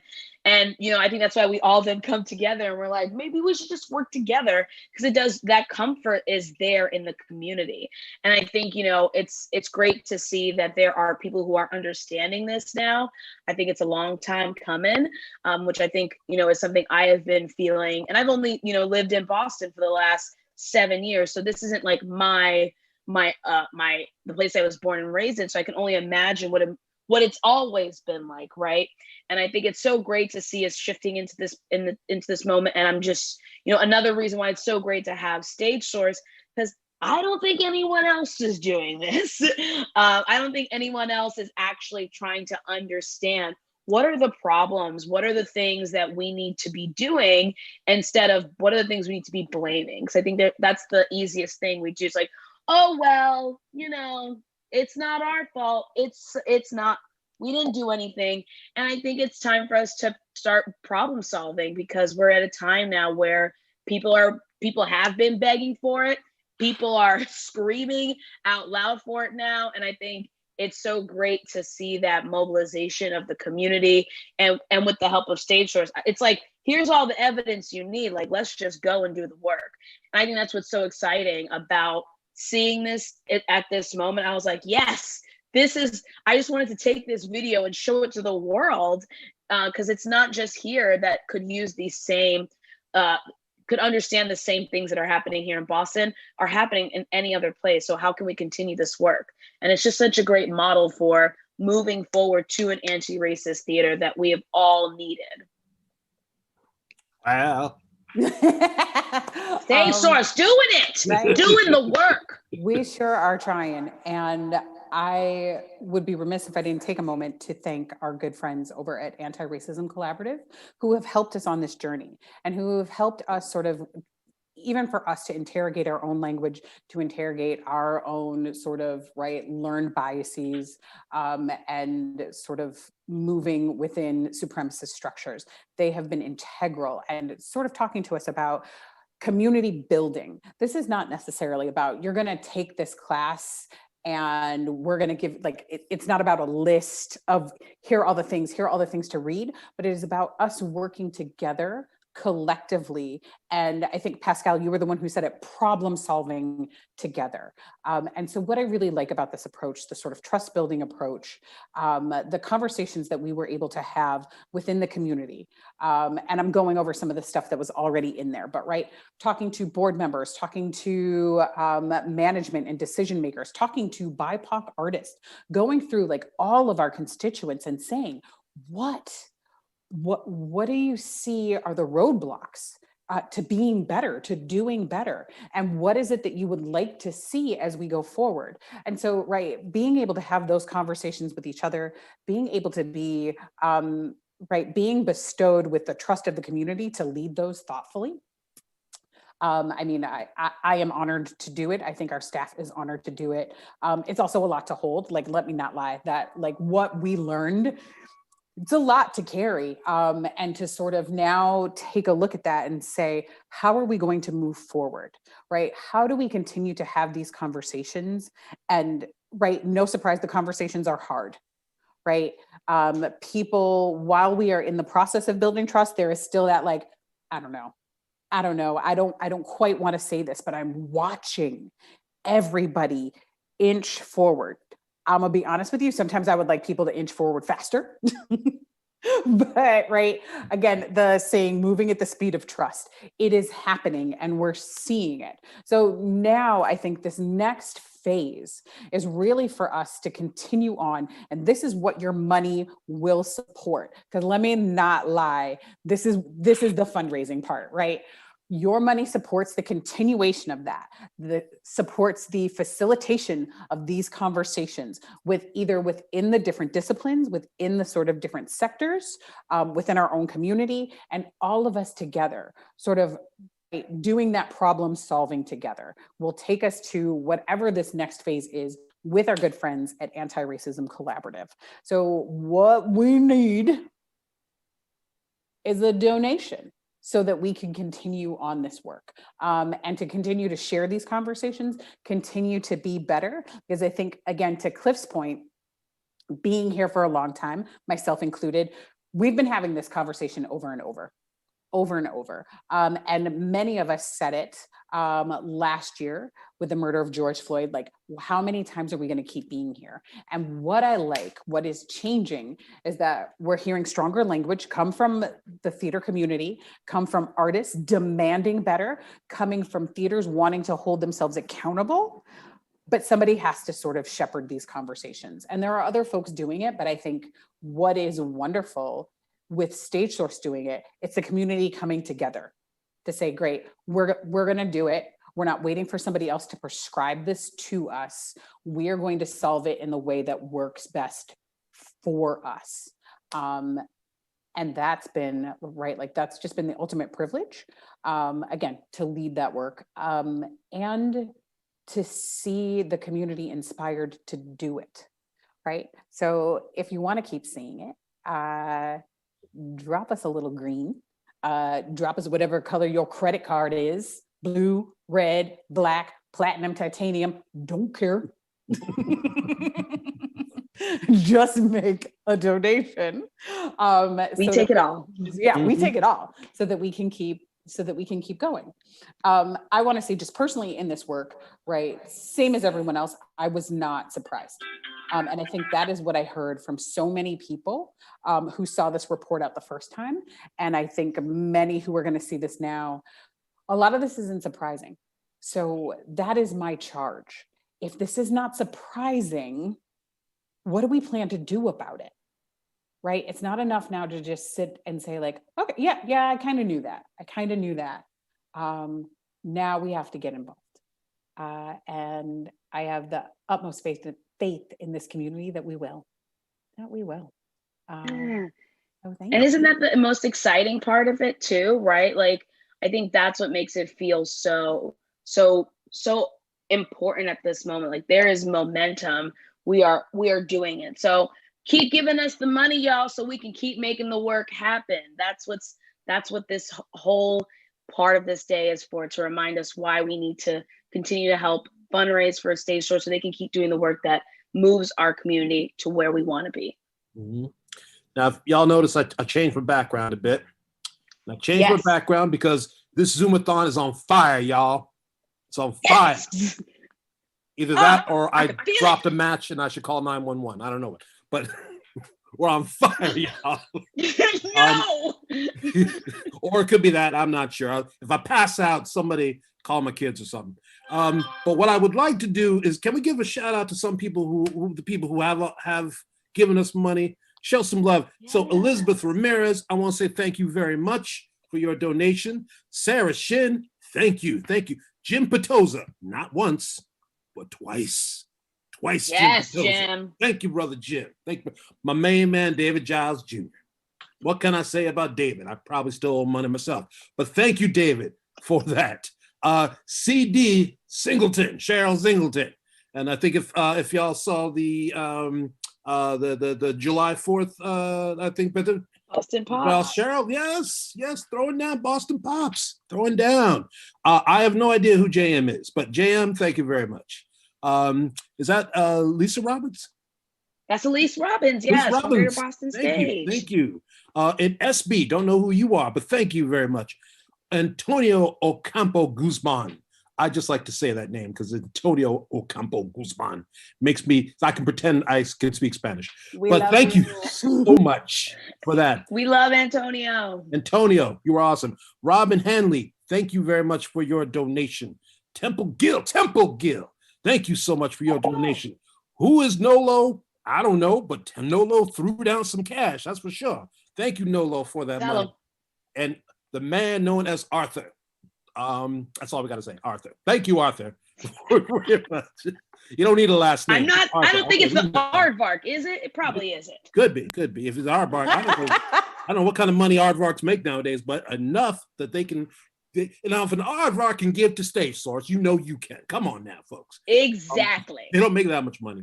Mar Garbanzo threw down some money. Thank you, Margar, for throwing down some money. I think that's Margaret Ann Brady. But I'm not sure. Then again, it could be like masked wrestlers. You don't want to like give away their identity. Miguel Beth Peters, who I know from Wheelock Family Days, Wheelock Family Theater. Thank you, Beth, for your donation. And whoever DMS is, thank you so much. These are the people who have given so far. Wait. Hmm? What? I was waiting for this. DMS. Who is DMS? I wonder. I don't know. I wonder who that means. DMX is I think she wants to remain anonymous. That's why I said DMX. I thought it was DMX, but I was like, wait, he's dead. Wait a second. He is dead. Yes. But yes, thank you to all the people. He is. And thank you all to the people who have given us so far. We are now at $1,190. Keep it coming. This is just the beginning. We're only at almost to get to the second hour. So keep that dollars coming. Keep swiping your cards or pressing PayPal, actually. Press the PayPal. That's what we got to do, right? What else is happening today, Dawn? Any other things that people should be excited about, upcoming things?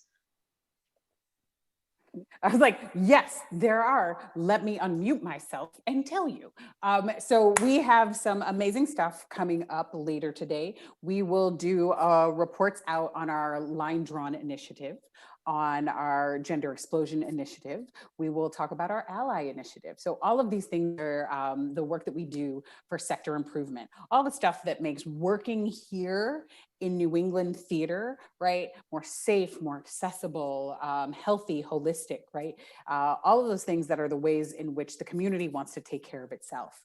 We'll also have a writing workshop with Micah Rose-Grant. We're so excited about that. We'll have a report out. We'll have folks talking to StageSource. We'll revisit with StageSource employees past and present to talk about, right, a little bit of the state of the state. What do we think, what does our crew see as sort of the future of Boston and New England theater, or just things that we think we'll be focusing our attention on in the upcoming years.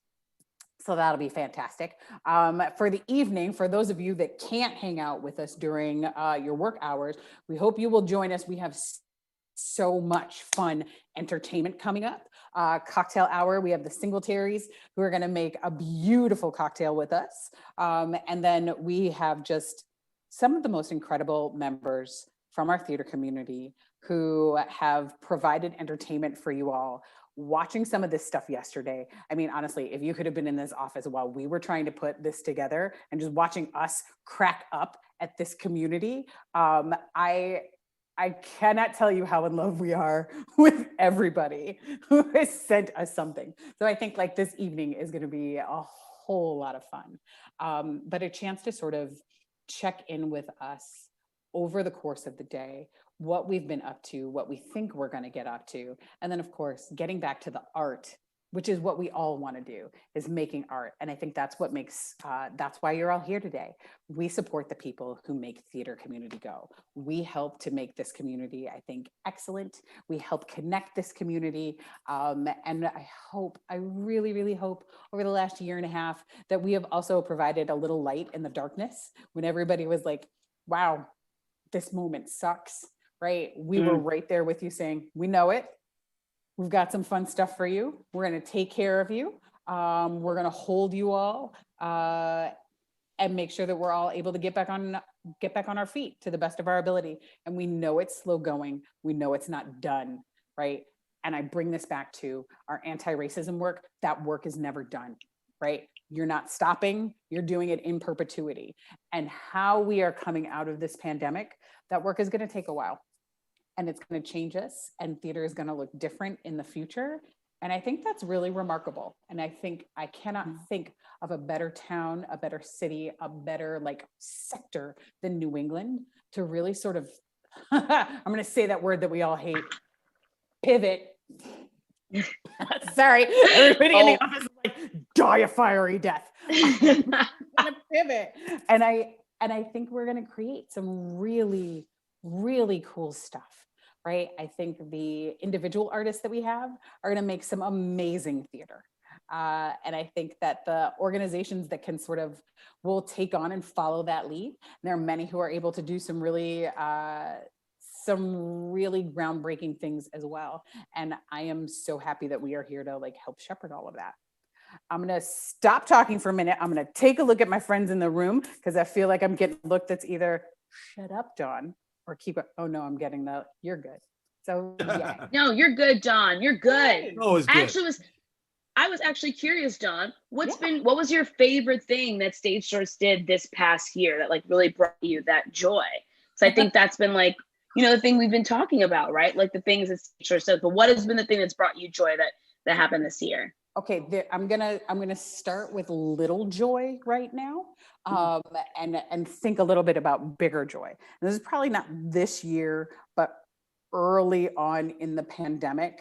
I cannot remember whose idea this was. It might have been Tanasia's, it might have been John's, but there was this idea of we're gonna do playlists for the community. Oh, sorry, it was Gina's idea. Ooh, it was Gina's idea. Gina's right here and it's like, I will hurt Careful. you. It was Gina's idea, but it was one of my favorites. Thank you, friend. I think it was one of my favorites because in a moment where we were all like, all of us blown to the four winds, it gave our entire office a way to be connected to each other, right? We were laughing ourselves at our playlists and the kind of music that we were putting together to like help inspire the community and get us through this moment. Like we had so much fun laughing ourselves. And then of course, right, John Meredith is like, I will make album covers for all of these playlists. And so, right, there's just like a lot of inside jokes going on. And it was at this time where it was, I think the staff was myself, Gina, Tanasia, and John. And at a moment where, again, where we were just all feeling so closed down and separate, it gave us an opportunity to come together and then to share that and then to see our community sort of react to the things that we had put together for them. It was just one of those low key, right? Low tech, high touch moments where we all were getting text messages where people were like, really? But it was a moment of like, we see you, we know what you need right now. And yeah, I think it was also the thing, geez, Gina, I think I really owe you like the most heartfelt, because I think that started, right, this thing in us, which was, oh, we just need to keep people together. We just need to give them a way to laugh, and a way to separate for a minute, right, out of the like, I can't think about this anymore. I just need a moment. And so it inspired us to do a lot of little things like that, which were, I think, great for our souls, and we hope great for everybody else's. If I am thinking about like big things that we are proud of, I think it was that moment. I know everything keeps coming back to the pandemic. There's way more going on. There was just this moment where, right, everything shut down, and we were getting a bunch of emails from people who were like, we got to have a conversation. We all need to talk to each other. I'm not sure what I should be doing. I'm not sure what I should be doing. Who could possibly get us all together to talk about what's happening? And I don't mean this to sound as casual as it does, because it really started something. But I was like, I don't know, y'all, I could put together a Google call. What do you think? Do you think we should get together on a Google call and talk? But what it illuminated for me was, oh, it's that easy. This isn't rocket science, right? There is a need. We're going to figure out how to meet it, and we'll do it together. We might stumble a little bit. And right, like Google Hangout, not ideal. Everybody's on Zoom now. Also, major shout out to Arthur Gomez, who like literally bought StageSource a Zoom account last year so that we could hold these larger conversations, right? And this is the sort of, it takes a village. And like that joy for us was seeing one of our board members step in and say, I see what you need to do. I can give you this little bit. And it allowed us, I think, to become incredibly useful to our community over the like course of a year, right?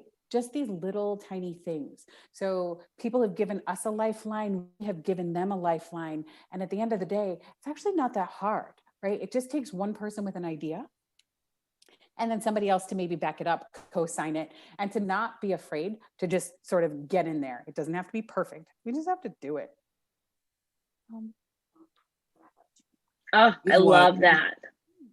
This is why I've been teaching higher ed. It's been a part of my artist work like from 15 years, something like that. At UMass Boston, now here at Bates. One of the first things I tell young theater artists when they're graduating, you're going to go to the Boston area. First thing you need to do before you do anything else, before you get yourself an apartment, before you do anything, join StageSource. Join StageSource. You know, before you get your equity card, join StageSource. It's where you're going to get all the information you need to succeed in this field. And it's building communities like this that makes this organization so vital for this. It really helps build the sinews of this community here. And that's all, everyone I tell them, join StageSource and you will not go wrong. It's so true. It's like an instant community that you didn't know existed. And all you got to do is go online and find them. Like, it's like Facebook, but better because it has a purpose, right? Because like sometimes what is Facebook? I don't know really, but at least StageSource has a clear purpose, clear mission, and they're doing the work. And that's the best part of it. I know that was the first thing I did when I moved to Boston was I don't know nothing about anything, but I knew that I had to get on this StageSource thingy and bless up to it because here I am like, oh, right. Bless. Love that StageSource. And I'm so glad you mentioned those two things, Don. I loved the playlist moment. What were you saying, Cliff? Go ahead. I was going to say the big difference between Facebook and StageSource is fewer stupid comments. You see, people get into stupid comment battles over over ridiculous things. No, They're actually moving towards something. no. We're actually Yes. supporting each other. Exactly. Well, my loves, we cannot thank you enough for kicking off this first 2 hours with us. This has been absolutely wonderful.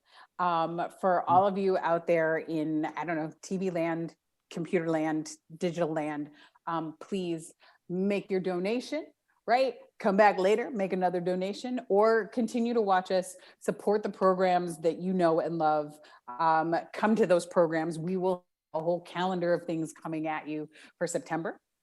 And we cannot wait. We're so excited to get started again. But with that, I think I actually need to pass it off. We've got a video for you, and then we're going to kick it off with our next 2 hours. My friends. Thanks so much, y'all. Donate. Like James Brown says, give it up, turn it loose. Hamel, she, her, hers. I'm the artistic director of Freshing Theater, and I am so thankful to StageSource for their line drawn initiative. I love how they put it all together. They started with a large group, brainstorming and figuring out what the community actually needs, and then taking it smaller and writing it out and figuring what the pieces actually look like. And now we've spent the last pandemic year or so, we're sussing it out some more, digging into it, taking it apart. Is this what we need? Is this feasible with all the diverse different groups happening in the Boston area? I am so excited to start implementing it this coming season, and I can't imagine another group who would have been able to do the work like StageSource. Thank you, StageSource. Anyone that knows me knows that I'm a person who comes with many questions. I enshroud my space with question marks. Why do I appreciate StageSource? Is because they've empowered me with documents like this. Hello, my name is Louise Hamel, she, her, hers. I'm the artistic director of Freshing Theater, and I am so thankful to StageSource for their line drawn initiative. I love how they put it all together. They started with a large group, brainstorming and figuring out what the community actually needs, and then taking it smaller and writing it out and figuring out what the pieces actually look like. And now we've spent the last pandemic year or so, we're sussing it out some more, digging into it, taking it apart. Is this what we need? Is this feasible with all the diverse different groups happening in the Boston area? I am so excited to start implementing it this coming season, and I can't imagine another group who would have been able to do the work like StageSource. Thank you, StageSource. Anyone that knows me knows that I'm a person who comes with many questions. I enshroud my space with question marks. Why do I appreciate StageSource? Is because they've empowered me with documents like this, 5 steps toward anti-racism and accountability. For a person that's always trying to practice inclusion and accessibility, I have to be constantly reminded about anti-racism work in the kind of work that I do. It's easy to get sidetracked and it's easy to get into your own rabbit hole. But with all this information around us, we get overwhelmed. And in fact, I get overwhelmed with what's a reliable source, who's going to vet the information for me and get it to me in a way that I could easily translate into my practice as an artist and activist professional. So StageSource, I rely on you for a lot of the self-reflection that I do. Thank you so much. Hello, my name is Louise Hamel, she, her, hers. I'm the artistic director of Freshing Theater, and I am so thankful to StageSource for their line drawn initiative. I love how they put it all together. They started with a large group, brainstorming and figuring out what the community actually needs, and then taking it smaller and writing it out and figuring out what the pieces actually look like. And now we've spent the last pandemic year or so, we're sussing it out some more, digging into it, taking it apart. Is this what we need? Is this feasible with all the diverse different groups happening in the Boston area?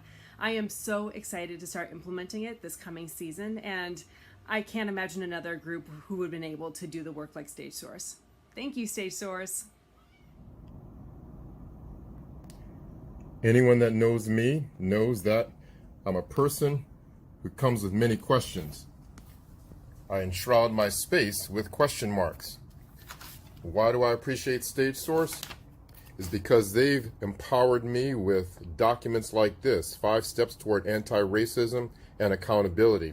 For a person that's always trying to practice inclusion and accessibility, I have to be constantly reminded about anti-racism work in the kind of work that I do.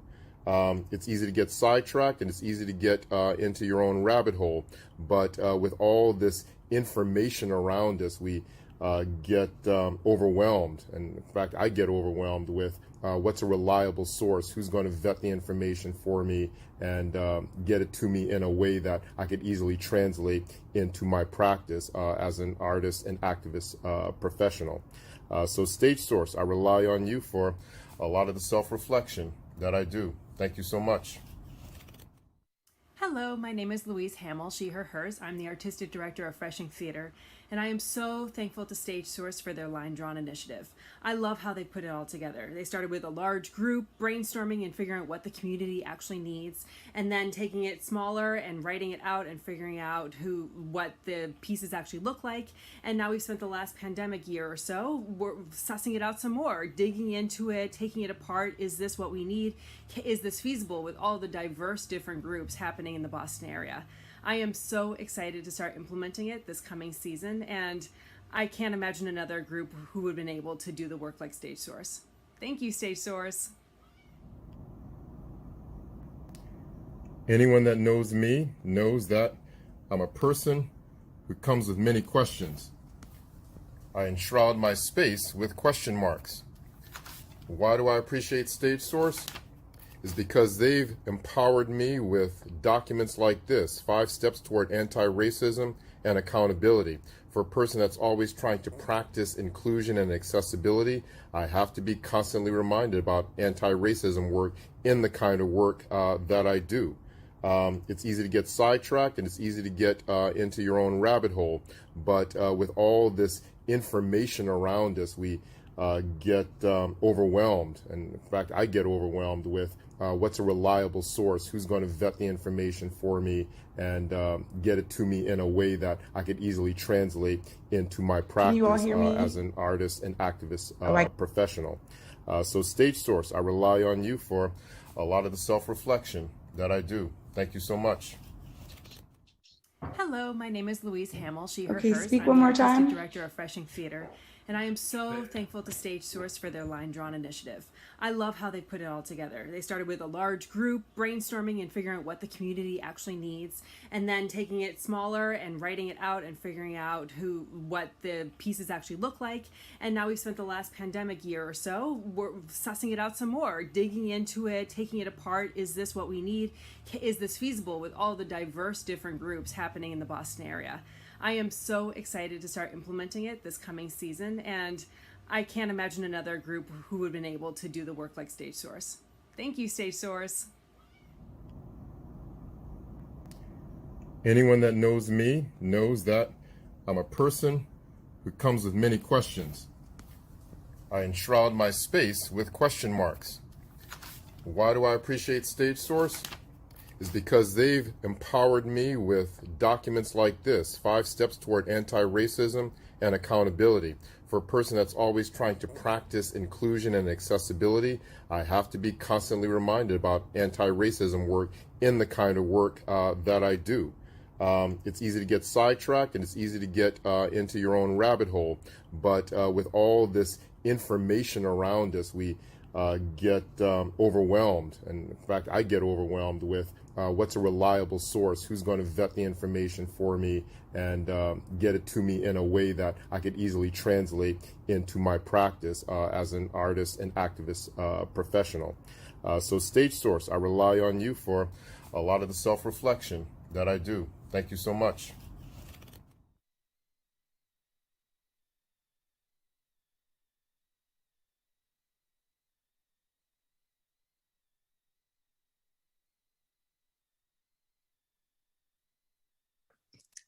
Hello, everyone. Hi. Welcome to hour 2.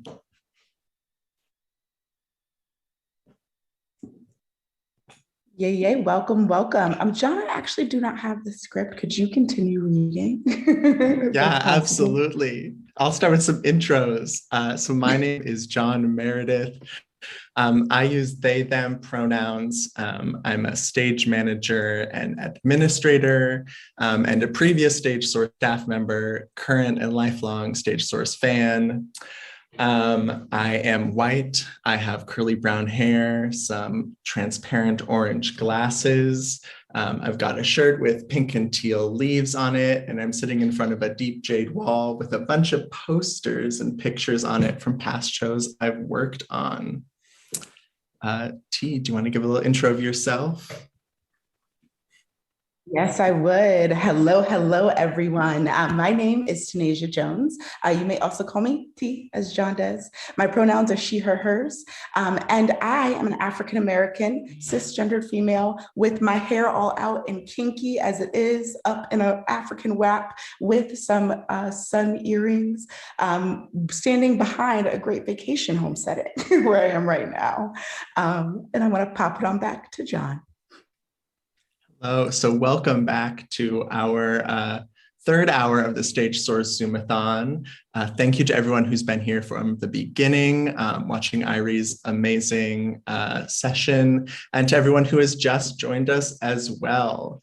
Up next, we are going to bring in the rest of the StageSource staff who has been behind the scenes and occasionally on camera making this thing happen. As previous staff members, T and I have both know very well what it's like being in the StageSource staff, in the StageSource office, having those ideas swirl around and chatting about what is happening out in the world and what big ideas we have coming next, and figuring out what the community needs and how we can get it to them. And so we are going to welcome the StageSource team now to talk about what they are visioning and what they see for the future of StageSource. Hello, y'all. Hello. Hey, everybody. Hoping that you can hear us. We're all trying to be on one computer Absolutely. right now. For those of you just joining us, I'm Dawn Timmons. I'm the Executive Director of StageSource, she, her, hers. I'm a Black lady. There you go. Hi, I'm Gina, they, them, theirs. I am a white non-binary person with short brown hair. I'm wearing gold glasses today, a black button-up shirt, and little silver collar clips. Jazz? Hi, everyone. My name is Jasmine Boner. My pronouns are she, her, hers, and I am a Black woman with long brown braids and rosy cheeks. And I'm so happy to be here with you guys today. Yay. Now we are going to ask you all a few questions about what you all are envisioning for the future. Is that correct? That's where I am, right? I get you guys, can you hear me? Oh, yeah. Awesome, cool. I got very serious faces from the StageSource box. So I was like, what is happening now? With that being said, all of the tech and forgot that we were on camera. So y'all just saw. Hi, everybody. Classic, iconic. We love to see it. Literally, these people run things. That is why I'm doing two things at once always. Literally. We're the one. So now I want to get into some questions for you all. My first question for the StageSource team is, what does StageSource do? / like, what even is StageSource? Like, if I was like a new student in the Boston area, what would you say to me? All right. Well, StageSource is an art service organization, right? And we serve the artists and the organizations who are part of the New England community. And the way that we do that is we focus on workforce development, which is about getting people jobs, right? Making sure that that we are investing in the creative economy, as well as, and this is sort of an evolutionary piece of StageSource, our sector improvement initiatives, which are about making sure that places where you are working value you as a whole human being. So, working on accessibility, working on gender inclusion, working on, our anti-racism collaboration, as well as our line drawn initiative, which is about ending sexual harassment and harassment in the workplace. So it's not just about making sure you have a job, it's about making sure the job that you have values you and you can sort of be in a safe environment. Making sure the job that you have values you. Ooh, if that's not a new catchphrase, I don't know what it is for us right there. Finding that out. But John, do you? Or no, I was actually going to ask the two of you, having worked with this organization and been in and out, and let's be honest, you're here now because you can never leave. What would you say? What would you say to somebody new? What is StageSource? What do you tell them? Yeah, having done, all the different internship fairs and all the calls and all the emails, I think like the most succinct way is that like StageSource connects theaters and theater artists and it uplifts them both. And so that is like a huge umbrella. It's so many things, but also we do all the things. And connected to that, it's like important to notice that these three down here, wherever they are on the screen, they're the staff. The full staff is on the screen right now. It is a staff of 3 plus some amazing interns who come and go, doing the work of many. Like all the things we've listed that StageSource does is these 3 people with the assistance of the community. But it's just so many things under this one amazing umbrella. Yeah. I think for me, if like someone were to come up to ask me, like, what does StageSource do? Number one, I'd be like, everything, duh. But that's like, that's the reductionist answer. The overall answer, I think, to that would be, well, StageSource, again, connects artists to organizations. I think you come into towns a lot being like, how do I break into this arts world? How do I get an audition? How do I get a job? How do I see when theaters are hiring? How do I know when they're hiring? And I think one of the things that StageSource does is, number one, provide an amazing website. If y'all haven't been on a website or checked y'all emails, y'all need to check y'all emails and go to the website, okay? On this website is a list of job offerings, is a list of auditions that are coming up in town. And I think the wonderful thing about this StageSource staff, which is what John said, you can't uplift the, what I'll say is the knowledge of working in this industry for however long these amazing people have been working in this industry. Any one of them can tell you, when any theater company is looking to audition seasonally, right? They can be like, oh, check back in April. You checked too early this day, come back this day. So I also want to say the staff, being artists, being workers out there in the field with you, have all of that knowledge and the answer to those questions that you'll be looking for from a mentor, from anything. So not only is it an amazing website that you don't have to talk to anybody to like access, but also the staff in and of itself are beyond invaluable with the knowledge that they have had in this industry, in this town. So even stopping by the office or emailing them, they're always open, always there. Thanks. I think that is so true. And I think what is also really wonderful is that our board is part of that, right? They're also artists and working professionals in the area. And when we don't know something, we go to them. So thank you to our amazing board. But also when we don't know something and we go to the board, if they don't have the answer, we have amazing folks like you. And then I think because we are connected to the community so well, right? If we don't have the answer, we know where to get the answer. And we are happy, more than happy to that answer. And what's really beautiful about this community is that everybody is so welcome and open. And we never get pushback when we're like, can we connect you with so-and-so? Can we get you into this conversation? Right? For the most part, everybody's like, absolutely, I'm there. It's really, yeah. And also I'll add on to that, you all are the solution like solvers sometimes. And I think that's like pointed to what Jazz said, sector improvement work, right? If there is a issue, if there is a problem, StageSource is the first one to be like, I should be here in this conversation, at least to hear, so that we can figure out how we can put this in motion, and then figuring out grassroots tactics to really put that in motion for us. Yeah, that's all I want to add. I just love y'all.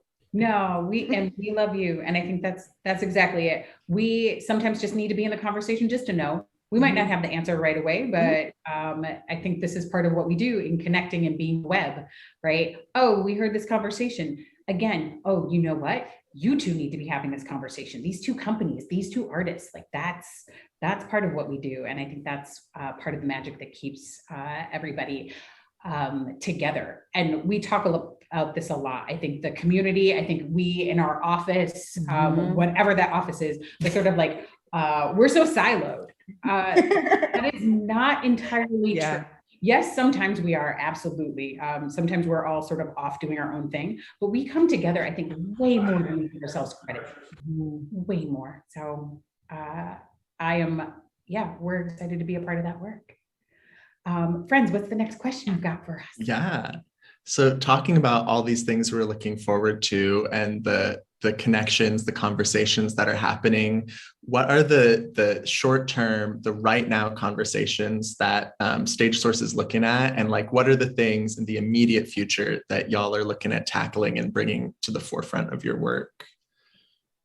Yeah, absolutely. So one of my like sort of short-term concerns, things that I'm sort of seeing right now, are that we are having all of these, conversations, and we're seeing strides being made, big and small. And I'm definitely, a little concerned that we're going to move backwards as we sort of, move into the next year and start to rebound from the pandemic.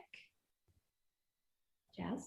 Yeah, one of the sort of short-term concerns I have, especially during this pandemic, is people leaving our community, right? Either leaving it geographically or leaving it industry-wise, right, to seek some sort of stability.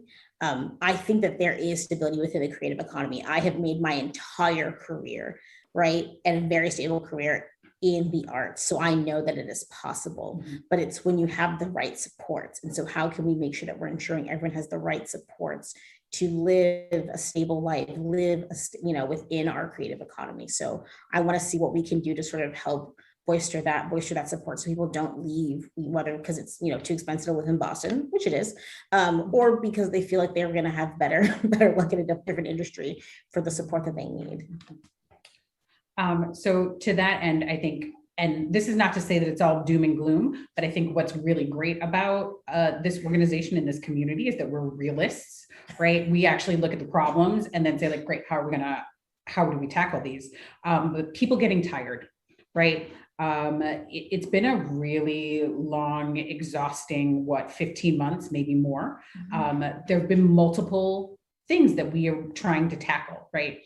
Already thinking about artistic excellence. Everybody in this community, I think, is always trying to up their game. But then in the middle of that, right, comes the pandemic, everything sort of comes crashing down and we come to a stop. And while that for some was a period of rest, I hope, bless if you were able to get it, but most of the folks that we know didn't actually have that period of rest. And it was sort of really about, how do we keep things afloat? How do we either create art in this moment? How do we keep our companies going? How do we keep ourselves artistically fed? But also, how are we taking care of our community? And not just the theater community, but whatever personal communities we are a part of. And so that was quite a bit, right? And then the thing that is always looming in the back of our heads, which we just talked about, like racial inequity, right? I think became one of the things, was at the forefront of everybody's minds at this time. But then for StageSource, it also became about, it's not just about racial equity, right? It is about equity for all. And how do we start looking at that and having hard conversations with ourselves, like in the office? Where are we coming up short in those moments? And how can we be better?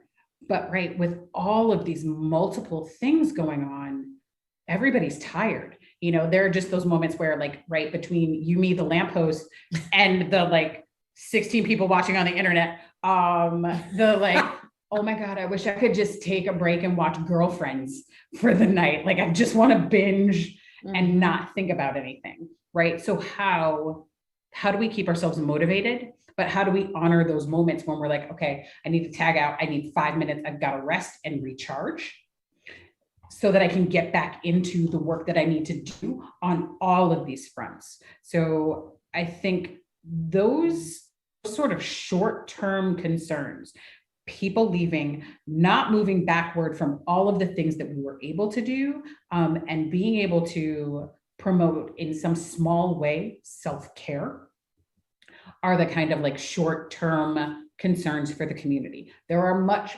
bigger things, right? Finances, right? Getting back into production, all of this. But like, I think there is something about looking at the very personal level that these last few years have, that this last like 15 months have taken, the toll that it's taken on people personally, and solving for that as well, so that we can be ready and be fed to move on and tackle those bigger challenges. Absolutely, that's amazing. And I think like those three pillars like uplift the same thing of like the tired leads to people moving backwards, leads to people leaving, leads to people getting more tired. And it's just like a cycle that isn't great, especially with, you know, the human mind and capacity can only handle so much at once. And so we get really focused on, you know, one thing. You know, right now we're really focused on how do we get back in theater safely? How do we deal with all those parameters? And then we go, well, we can't think about racial equity right now. You know, we're thinking about COVID. And so building this community so that the foundation's in place so we can continue to like uplift one another to have these conversations, so that, you know, if one person takes a break, the conversation doesn't stop, but you can juggle all these things at once. And also, like, you know, I think one of the things that we hear about in this like field a lot is that, like, you know, showtime doesn't stop. It keeps going, right? And I think that's one is it's resilience in us. We are resilient. Artists are resilient. But then I think number two, what you're all are talking about is that moment for introspection, those moments for intention, those moments of like, let me actually learn before I do my gut reaction, because my gut reaction may not be out of the soundness of footing. It might be out of urgency. It might be out of fear. It might be out of something, right? So let's have that moment to actually sit back and look introspectively. I love that StageSource is thinking about that now and how we move forward, and probably bringing that into every room that you all are called into, which is really nice. We are absolutely trying to, and I think, again, what's remarkable about this moment is that those conversations are happening in other places. So we're seeing other people start to do that too. Now, let me not lie, it's not everybody, but going into rooms, right? Like, T, you and I have been in rooms where we have exactly these kinds of conversations, right?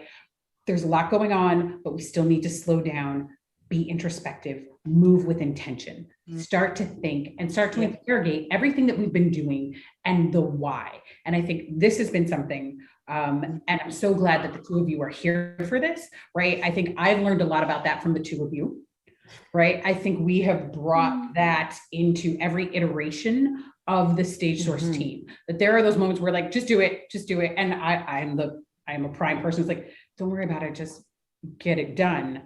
But within that, there is thought, right? It does not have to be perfect. It doesn't have to be polished, but what is this thing that we're doing?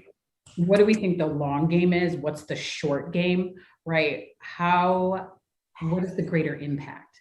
And we are constantly interrogating that. And sometimes we're like, I don't know that there's impact. It feels like a good thing to do though. It feels like it is going to be a morale boost, or we can see how it's setting it up. But we're having those conversations, right?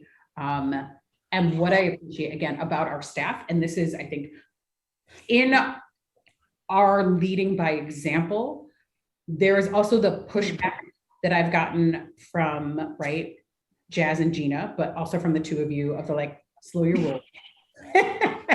Let's think about some of these things.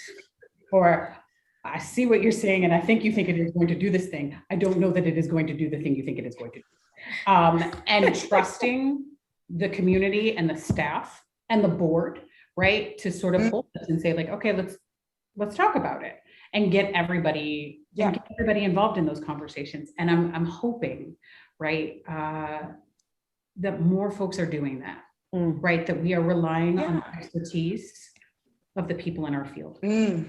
Not only the people in our field, but the people we're trying to serve. It's sort of counterproductive to say we are doing something in service of a community without asking them, does this actually serve you?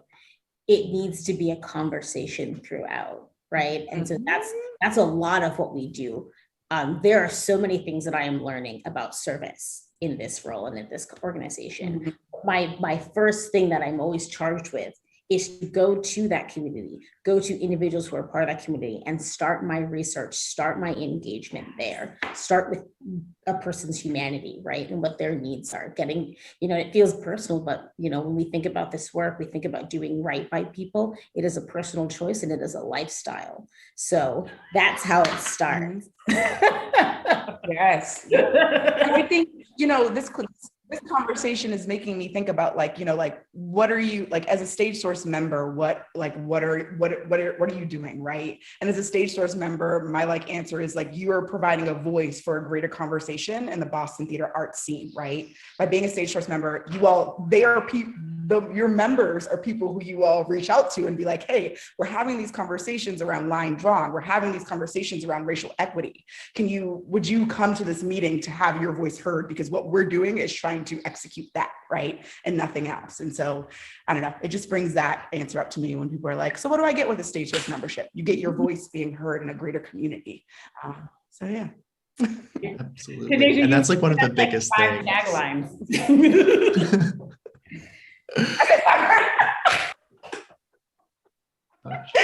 You know what? That's why I love talking with you all, because we're just let's go. Bye. But John, you were going to say. Oh, yeah, just about use that membership. Not only is it getting jobs, but come into those rooms. We want you in these conversations. We can see a direct one-to-one impact of you came to this line drawn meeting, you came to this gender explosion meeting. And I won't speak too much to that work because we've got many hours left to fill, but just being somebody made this comment, somebody said this thing in the room or sent this email, and it has a direct impact on the work we're doing, on the policies we're trying to implement. Your voice matters, and it does have a huge impact in the things that we do. So take advantage of that membership and bring that influence, make that change, make the theater community that you want to see. Yeah. John, that feels like a really good segue into your next question for us. Yeah. So it hasn't all been negative. We've been tired over the last year, but there's been some good stuff happening and we've seen those changes. We've seen those conversations. But specifically for the three of you who are really in the middle of everything right now and have your, fingers in all the places, what are the changes that you've seen over the last 2 years, 15 months, this whole era?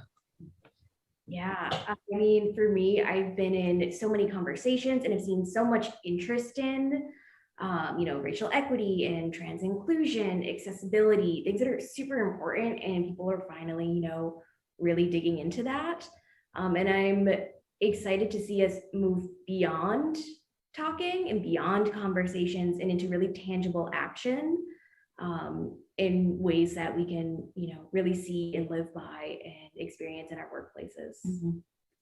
Yeah, and something that I've sort of been noticing, and it's really exciting for me to see as well, is the landscape of leadership amongst organizations has changed. I'm gonna specifically think of Company One and the program that they did with TTO about the better living in a better world, all of their work as the intersectionality of social justice in theater.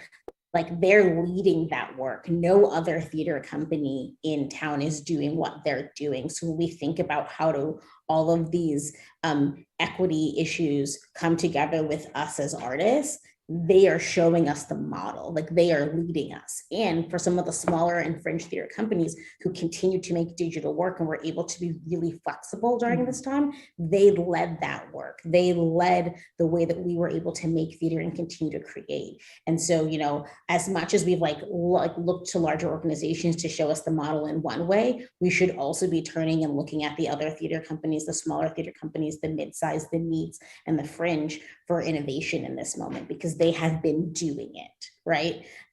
If you're seeing something a large theater company has done, it's been done by a smaller theater company already. Yeah. I think I'm going to co-sign everything that the two of you said, right? We're in a time of change and it's really exciting.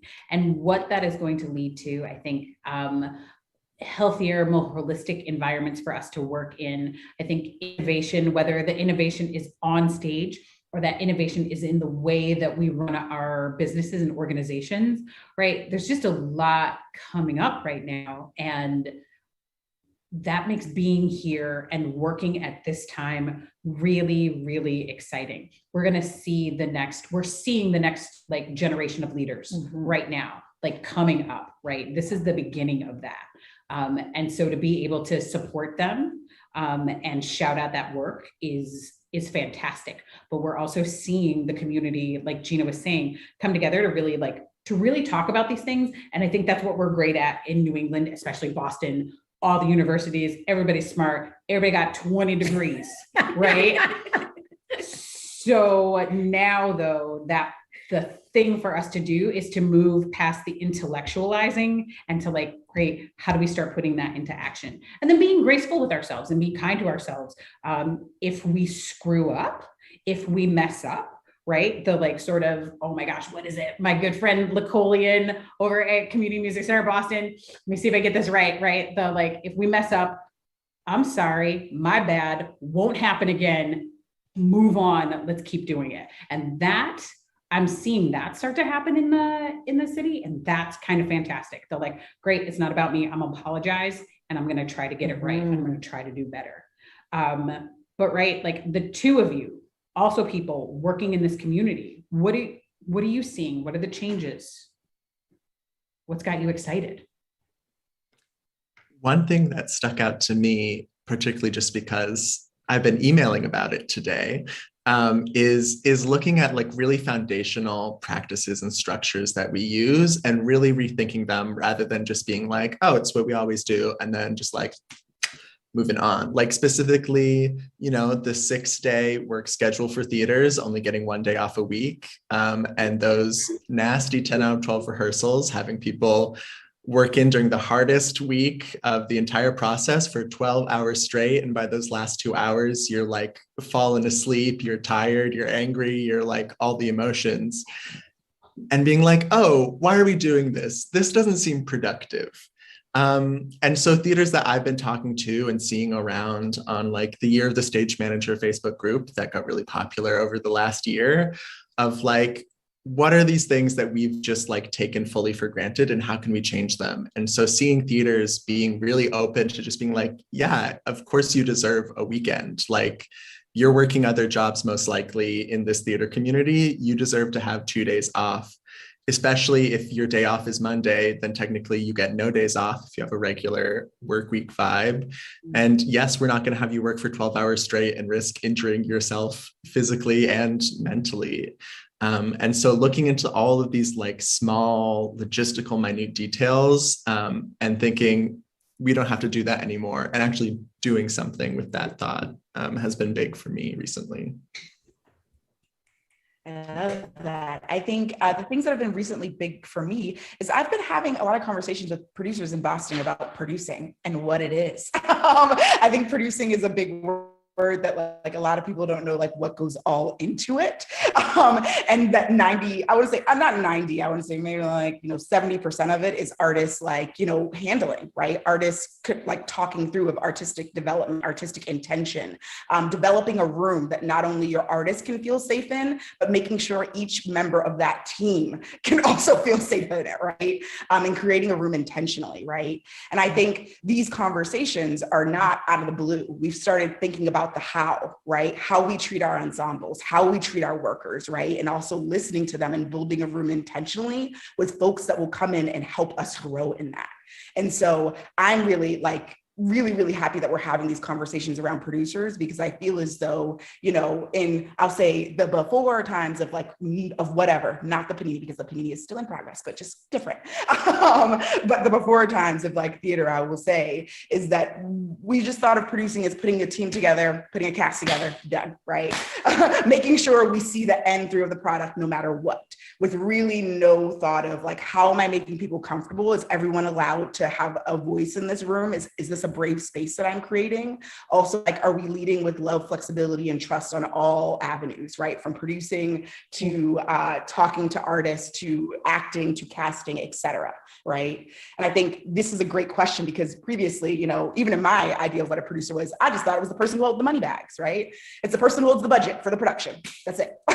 When in actuality, it's so much more than that. And it's so much more intentional than that. So I want to say that's the one thing that I'm really excited about, because once we can start placemaking in those rooms, I think we'll be starting creating the rooms that we want to see. With that being said, I am going to transition to the next question on the list. And I think the next question on the list is, what does StageSource want to address in the community for the coming years? We know y'all always working on something over there, right? There's like, I feel like there's a never ending list of things that changes from day to day of what is most important in our community, because you all are flexible. But what's on the horizon? And what's the next step, do you think, right now? Well, Janasia, I'm glad that you asked us this question. We had a retreat earlier this winter just to figure out, what are we doing? And so what we came up with was a series of things. All of these things are big. So how do we tackle them? And do we think about tackling them like large scale, small scale, what? So a taste of the thing, right, of what we're looking at, right? One, examining theater's role in society, right? We all want to put on a good show. We all want to put on a live performance, right? There's something about this particular mode of art making that we love. But in looking at everything that has happened in the last like 15 months, what is our larger role in society? What is our responsibility? And I think there are many out there that are like, I just want to tell a good story. I just want to entertain. I just want to have fun. And that's fine. And that's fair. And that is good. That is necessary. Everything does not have to be, everything does not have to be, I don't know. I want to say it's all food for the soul. But not everything has to be working overtime and on double duty. But the theater that is going to change the world, that is going to change hearts and minds, that is going to illuminate the human condition, right? Does it have to do more? And what does it mean for it to do more when we're examining our role in society? Is it about the stories that we're putting on stage? Is it about who is involved in putting those stories on? And then when we say the who, everything again, and we say this all the time, that's from, right, your admin to your board, to the audience, to the designers, to the artists on stage, it's everybody. What, and then looking at the intersectionality of all of the people who are charged with producing theater, and how does that inform the work that we're putting on stage, the stories that we're telling, the why we're telling those stories, and what we want them to do. So how do we start to really examine that work? And how do we help this community examine that work? And again, knowing that if that is what you want to do, that's great. And if it's not what you want to do, great, don't do it. But I think this is part of where we want to focus, is right, for how are we being intentional?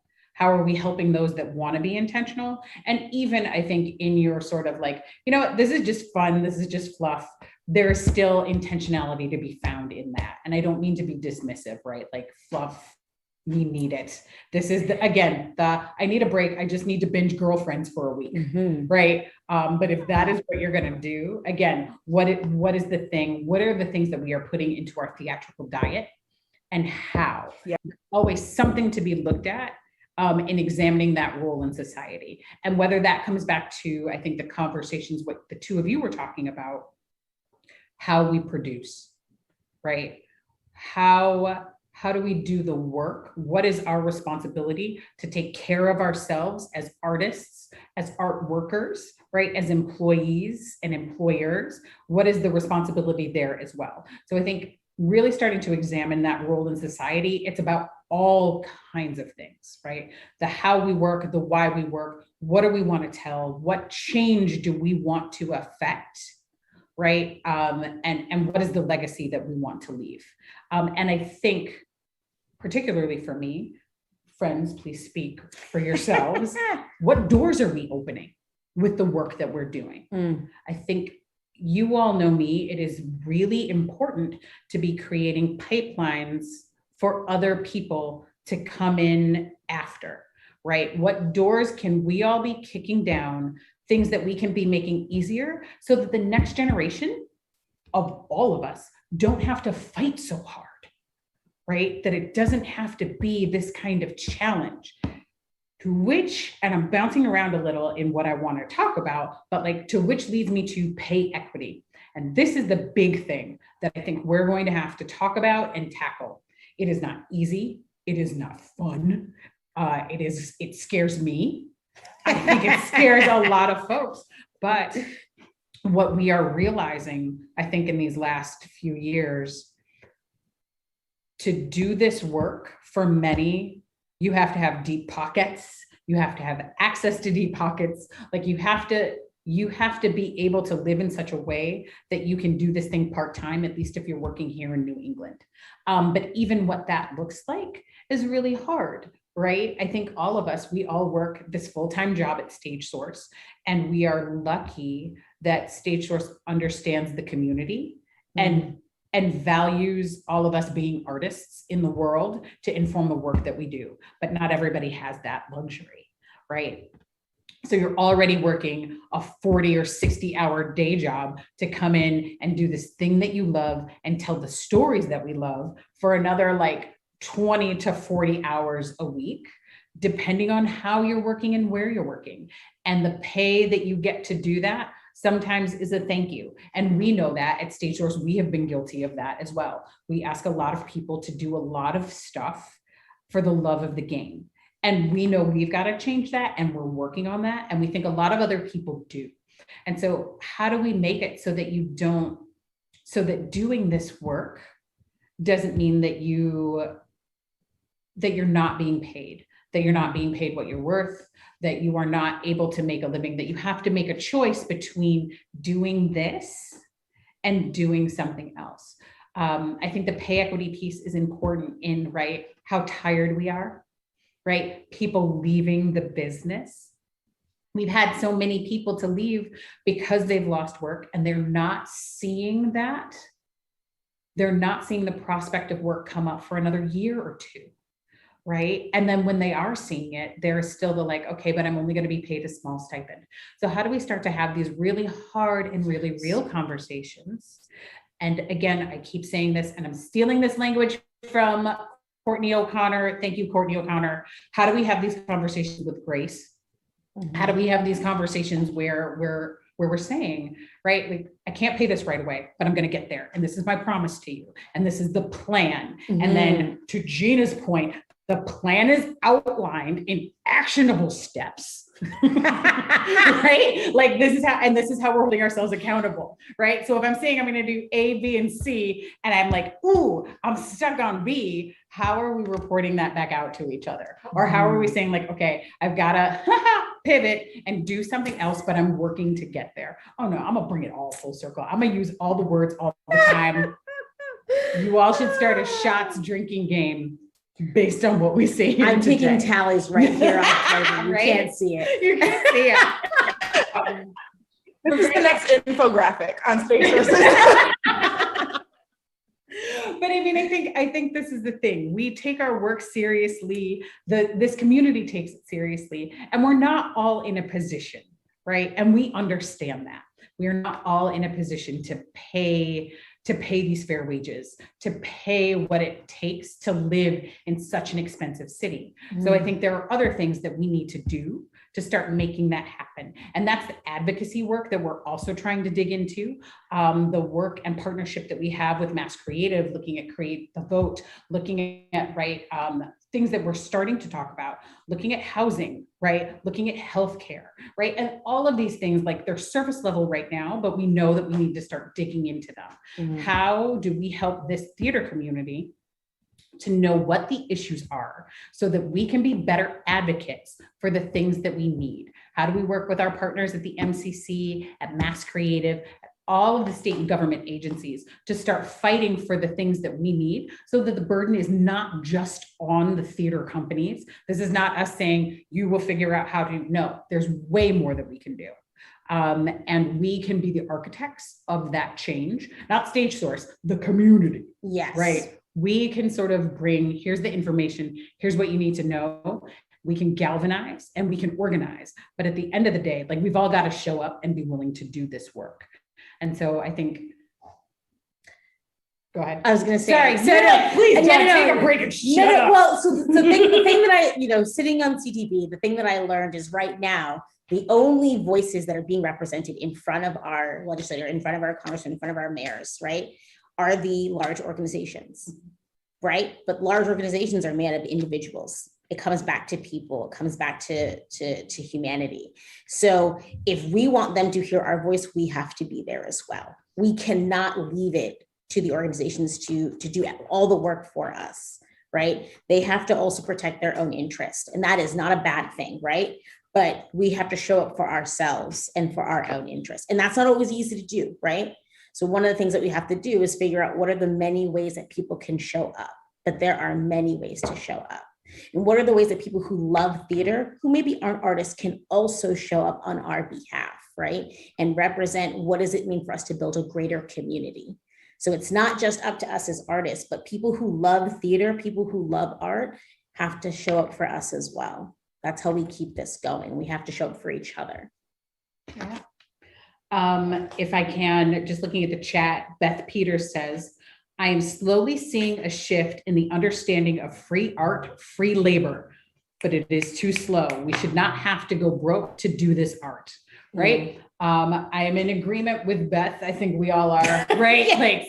And again, we have asked it, and this is probably one of the things that we want to tackle, transparency.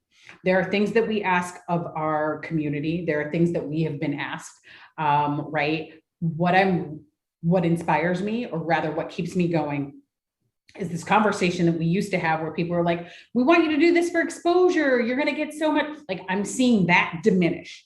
Doesn't mean the pay is necessarily going up, but at least people aren't like, I'm going to pay you an exposure anymore. And so that feels like, right, it's a small but big step, right? And I think part of what we can also do is help the artists that we serve value themselves as well, and sort of frame, this is how you need to talk about this. This is how, like, look at the theater company that you're being asked to work with, right? Questions that we always ask: love of the show, the money, like what's got you coming into this thing, and where can you make concessions and where can't you, and how do we start to have those conversations, and that it is okay to have those conversations, right? The theater companies are having them on their end, you can have them on yours, and right, the more transparent we are about those, about our needs, but understanding the company's needs as well. We need to understand, again, the health holistically of our entire sector so that we can all move forward, right? And so I think for us, it is about trying to move with that transparency now. This is where we are. This is where our budget is. This is what our needs are. This is what we can offer. If these things work for you, great. If they don't. And so I will say, demonstrating our own learning, there were a lot of things that we needed to put this Zoomathon together. A lot of people that we wound up needing to pay, a lot of equipment that we needed to buy, and having those conversations where, right, I am the person in charge of the budget. I'm like, we don't have any money. We can't do this. There's not a, and then having staff who are like, great, but if you want this, this is what it costs. And this is what people are asking. And being able to say, okay, great, we do, and we need it. And this is what we're going to do. We're going to move some money over here. We're going to take a financial hit. Don't kill me, board members. Right? That's why we're doing the fundraiser. But it becomes about living our values. Right. And so I will say, for everybody who is working with us today, we have offered a small stipend. It's what we can offer. There is a bit of a volunteer effort, but like every year that we have been doing this, or at least that I've been here, we're trying to offer more. We're trying to give more. We're trying to sweeten the pot each time, showing that measured growth. So going from like, here's $25 to $50 to $100, right? You tell us what it's worth, we make it happen. Right. I think, Tanasia, there were programs that you and I were trying to do when you first started, and you're like, nobody's going to do it for that. I'm like, We're having those conversations with ourselves. We're navigating those, and we are happy to talk to anybody else about it. Right.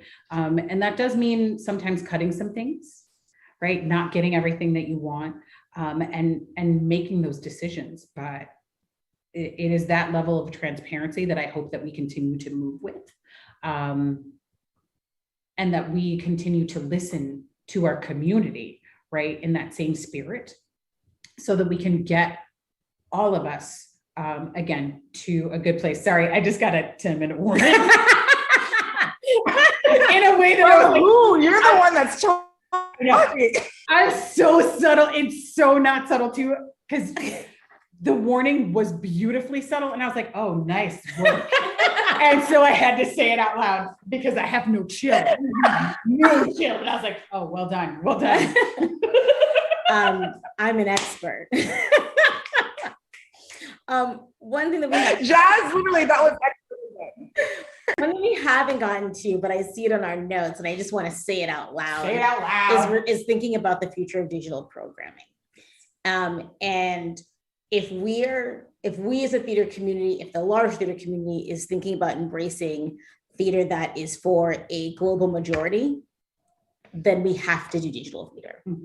We cannot physically reach the ends of the earth without digital theater, right? And I think you said this in a talk that we did earlier, Tanasia, that with TTO, you're finding that with your digital programming, you were reaching people, individuals who needed this community during this time and had no access, no physical access to you, right? And what that has meant to them, to their livelihood, to their longevity, to their self, right? To their holistic self. So we have to remember that as theater is healing and transformative and entertaining, right? That digital platform gave us access in a way that we didn't have it. In addition to that, right, we're able to embed, ASL interpreters into videos. So now we have videos that can be watched on demand or at leisure for communities who need ASL interpretation or audio description, where they don't have to come to one performance, right? We're getting, and I'm borrowing this phrase from E.J. Joseph, right? We have assumed access as opposed to having to ask for access, right? And that moving in that direction, like the digital platform allows us to do that. So I'm hoping everyone is, thinking about how we continue to create theater that people have access to, independent of where they come from or how they get to us. Yeah. So what I will say is that all of these things we have talked about, I think, are aspirational, right? The aspirations that we have for the community, but based on what we have heard directly from the community, right? This isn't stuff that we're putting on it. This is what we're hearing. And this is part of, Tanasia, what you were saying, your membership, right? John, you were saying your membership gets you voice, right? You have direct access. We've asked our board members, we've asked each other, we have asked you all, and many of you have told us, this is what's coming, this is what's hard for me, this is what we are concerned about. In all of the conversations that we have been privileged to sit in, right? Whether they are directly StageSource related or we come to them from another path, this is what we're hearing and this is what we're synthesizing. Mm-hmm. Synthesizing? Yes. Yeah, is that it? That's it. Mm-hmm, mm-hmm. More coffee for Dawn. And these are the places where we think we can be of service to the aspirational. But please, for everybody else out there, we don't forget that every day, right? At the end of the day, everybody wants to work.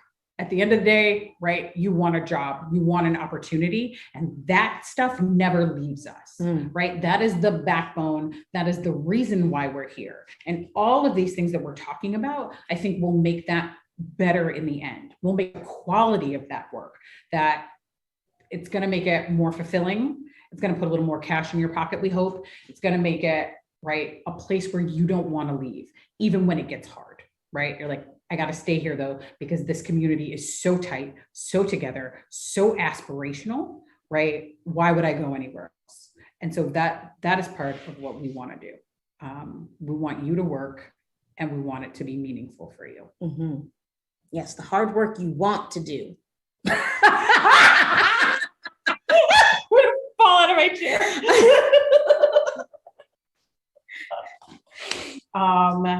Yeah. What do you think? You think we can do it? That's a big question.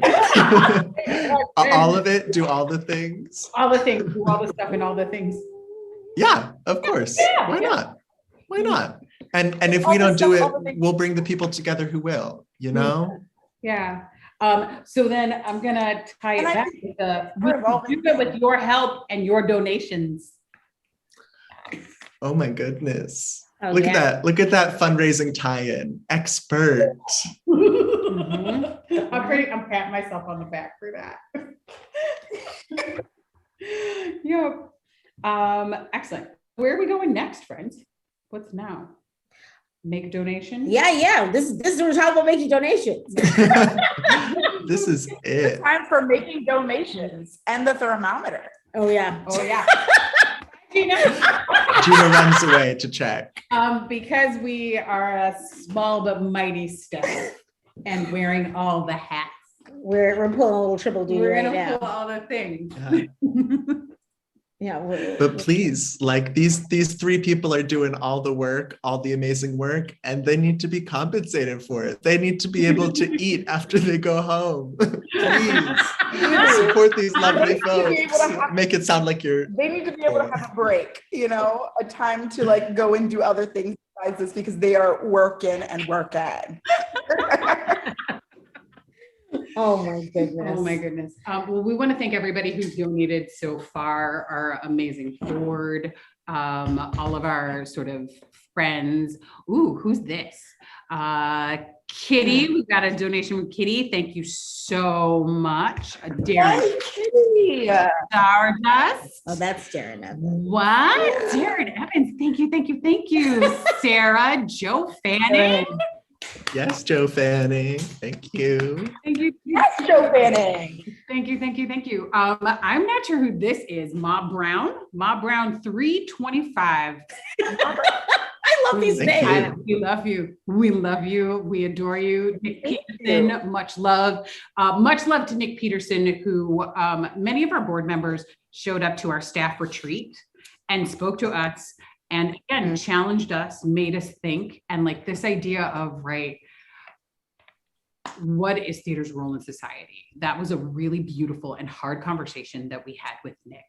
And I think when we talk about how this community comes together, this board is one of the most involved, most engaged, most thoughtful boards that I've been blessed to work with. And I think I'm going to say that Gina and Jazz feel the same way. I like them a lot. We like them a lot. And then, holy smoly, sorry, y'all. We are at, I was going to totally make that wrong, $1,665. Thank you so much, everybody, for your donations. We're trying to get to 10K. I see a donation from Maggie. Thank you, Maggie. I think Michelle Gillian, thank you so much. Thank you all for your donation. Michelle. So beautiful. Now we are 2 minutes away from the 3 o'clock hour. Yeah, which will be hour 4, which means we're about to be halfway through this, which is so exciting. I didn't expect to be on camera here, but while we're here, why don't I sort of help you guys welcome our next sort of guest into the room. Sweet. Amazing. I'm gonna let them in since we're just gonna do this. We're going on Zoom, baby. Slightly. I'm gonna go over there. Yeah, and I will leave you guys to it. Michael will come on camera when they are ready. Oh, you're beautiful. Look at that. Those earrings. My God. I'm gonna go away, but I'm gonna leave you guys to it. You guys are fabulous. Thank you all so much. Awesome. Yeah, you can stay on, Micah. It's about your time. Yes. So basically, we are here for a treat this hour as we are going to have another class that we led by the inspirational Micah Rosecrans. Welcome them to the Zoom affair with me, folks, friends. Yes. Hello, Micah, do you want to introduce yourself to people? Yes, hi y'all. Oh, so you both. My name is Micah. I use they, them pronouns. I am a warm-hued, mixed Tagalog person wearing a leopard print tight top with these gorgeous, like Uloi giving, tassely gray earring moment in a white office. Welcome. So the thing that brings the three of us together, this lovely trio here, is that we're semi-recent graduates, some a bit more than others, who Don't tell me I like that, John. So sorry, T. It's not shade. It's just facts, you know? Facts are facts. And that was not meant to be shade. I'm so sorry. But anyways, we have graduated the Boston college scene and have used StageSource to navigate into the even crazier theater sphere, this theater world in New England. And we're going to chat about sort of what that was like, how you found your way into the theater world, that transition, and if there's anything that StageSource did that really helped you sort of make that step. Either of you have thoughts on that you want to start? Totally, yeah. So when I came here as a theater student, I really realized quickly like how the arts and storytelling culture here was not resonating with like why I go to arts and storytelling. I go there for community, I go there for togetherness, I go there to eat, I go there to be in a space that I consider sacred. And the stories I was seeing here were not sacred. A lot of them were not having the people and peoples I come from and in family and blood with and kin with. And so that really drove me to find these community spaces, find the people who are doing the kind of work that I think is integral to the person I want to be and the becoming I want to live out as I am on this earth. And so as I was like navigating that, figuring that out, like my friend Sarah Shin and I wanted to bring this community spirit we found within our PWI through like Asian affinity spaces that the students created for each other out of a necessity to be in belonging and be in community. And through that growth, we grew Asian American Theater Artists of Boston.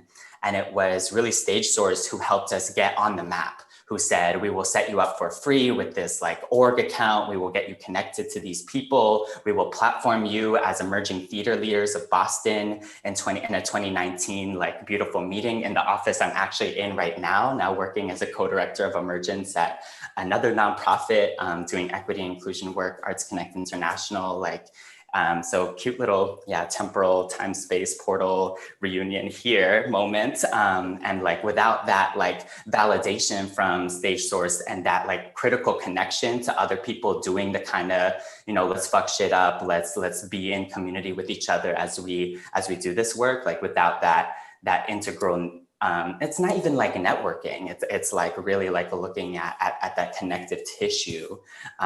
Without that, we wouldn't have been able to flesh out ATAB into the beautiful body of programming and community and food that it has become. Absolutely. It's been so stunning to watch like how different people in the StageSource sphere like interact and come and go and create that community. I remember, Micah, the first time I met you was at a Men on Boats talkback way back, directed by Dawn, before I even worked at StageSource. Everything connects. And then like several years later, Gender Explosion, we'll talk about this later, but had a meeting with a bunch of people and I like reconnected with Micah and we started working more in that area. And then ATAB happened, then you sort of became part of the advisory council. And so watching these like different connections build and like how everything comes together and creates this really wonderful network that like creates this networking without trying, without making it be work of just like, you have a community that proactively uplifts you and helps you find the work and the journey you need. Yeah.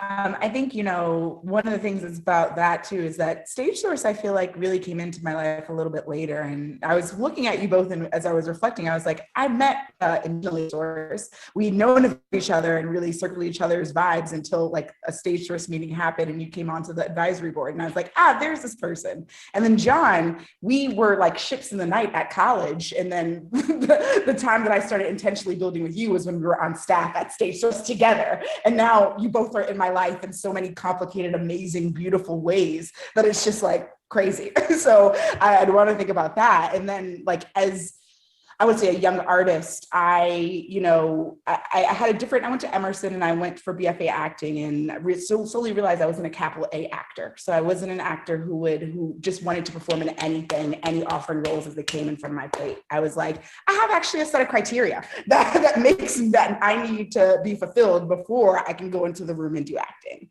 And that was fine. But then I started thinking about what did I want to do? I wanted to place make. I didn't know the word for that when I was in college, but I slowly figured it out, and I figured out my easiest access into that was producing, right? And so I went down to StageSource's website to find apprenticeships that were in the area, and little to be known, Huntington's apprenticeship for producing and casting was on StageSource's website. And then I applied through StageSource's website, got that, and became even, I'll say, more connected with StageSource as the casting producing apprentice at Huntington, because it was working very heavily with StageSource to do equity auditions, figure out timelines, schedules, all that stuff like that. But I want to say it was very formative in the after part, I would say post-graduation, when I really sat down and I was like, it's time for me to figure out outside of this little bubble we call college, what this theater industry is in Boston, right? How to become connected, where to go for information, et cetera. And I'll just say all lines really do lead to StageSource for that. When I was within Huntington, if we had a question about casting, if we had a question about like who was available, whose headshots needed to be seen, et cetera, I just go to StageSource's website, right? When we were talking about sexism in the workplace at a few of my like fringe theater companies that we were working at, StageSource was there, right? So I think it's one of those things where it became a place that I could find like-minded individuals who would help me succeed in my goals. But John, before we wrap up and move on to the next section of this class, I want to ask you that question that you asked all of us. How is StageSource involved in your journey? Yeah, I had Julie Henricus, the previous ED of StageSource. She was my arts management teacher back in college. And so I learned what StageSource was early. You know, she very much was like, all of you need a StageSource membership. If you're in my class, you better get on that. And so I did. And so from like partway through of my college experience, I started getting that newsletter, which was like so helpful because the New England theater scene is like so wide. Like we've got, of course, some like large equity theaters, but there's so many fringe theaters doing amazing things. And so getting that newsletter, seeing even like audition notices that were not at all relevant to me, I like knew what was happening. I could see what was coming up. I could see the sort of stuff that different theaters did. And it helped me narrow down like the places I wanted to work and the theater that excited me.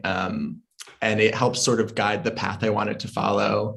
And then, of course, just working at StageSource afforded me the opportunity to explore those other interests, as you mentioned, Tanisha, of like, I went to school for stage management.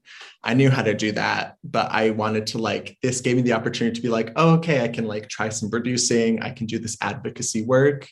And it provides a lot of trust in both just as a community member, but also when I worked there to let people take hold and to try new things and bring interesting ideas and push things forward in the community, even if this is the first time you're trying those things. So that was my StageSource journey into professionalism. That safe space for incubation, that is so like, that's like a thread I'm really pulling between all of us, is that like this college scene and college institutions in general aren't set up for us to be in community, be in the conversations that we need in order to grow as artists under this Settler project. And so StageSource becomes a really critical community, like the words are escaping me, like the images are there though, right? Of like how I feel, how I have felt held by these peoples in this time, like that space, that time space, that incubation, so critical. Yeah, the incubation and also like the ability to transform and be flexible, right? I think one thing, I don't even, Mike, if you know this, one thing I tell a lot of people when they ask me who are my mentors, et cetera, like that, I'm like, well, Micah's my mentor. Micah doesn't know it, but Micah's my mentor. John's my mentor. And it's because you all like, and the thing that StageSource says, you challenge me, right? You also are like, Tanisha, I think we've been a little bit too reactive. Let's dial it back a little bit and figure out how we actually go about this, right? And I think StageSource makes, even from the staff we heard, makes spaces like that possible, where we can be challenged and still grow and learn together, because that's all of our commitment, right? With that being said, before StageSource team comes at us, I am going to say, let's move on into the workshop. Micah, you want to take it away, boo? Totally, yeah, so great to catch up with y'all, and of course, can't wait to keep more. Yeah, hello everybody. So excited to share this workshop with you all. I guess a little bit of background on like how I come to writing and creative writing specifically. I consider myself a poet, call myself a poet. I think poems really offer me the space to think critically about how my language is making use of people's engagement with it. I think like I communicate in so many different mediums. And so if I'm communicating in language, I'm always looking at, oh, how do I really relish in every word, really relish in every image as a means to get an idea across. So I have developed like a sort of 3-part little, I don't know, triptych of creativity, exploration for us to just write, just generate and just play towards eventually like a sort of synthesis offering at the very end of our hour together. So to begin, I want to offer a poem into this space. I find it very difficult to begin writing without reading something or otherwise engaging in an art piece. So I want to offer that to us all. Yeah. So this is a poem called Glossary of Terms, and it's by Franny Choi. Star, meaning bright ancient wound I follow home. See also spark, stranger, scripture, sting. Antonym, fish, origin, myth, a mother's stories, matters static, dreams of being reached. Ghost, meaning the outline of silence. See also shadow, photograph, hum. Antonym, blood. Origin, all things birth their own opposites. Dreams of being filled or flesh. Mouth, meaning an entryway or an exit. See also fish, slug, fist, slop, any synonym of please. Antonym, mouth. Origin, what came first, the sword or the wound? Dreams of being the sea. Sea, meaning cold ancestor, bloodless womb. See also heart song, swarm song, salt song, swallower of songs. Antonym, machine. Origin, not applicable. Dreams of being, not applicable. Does not dream, is only dreamed of. So again, that was Glossary of Terms by Franny Choi, sending up that artistic offering before we begin our first exercise, activity, exploration, experiment, which is to build our own glossary of terms. So get whatever you are writing with, playing with today, and choose one of the following. Something in the sky. And so as we were seeing before on this glossary of terms, you can sort of write these terms across like a row, if you'd like, if that's how you want to organize. Something in the sky, something supernatural,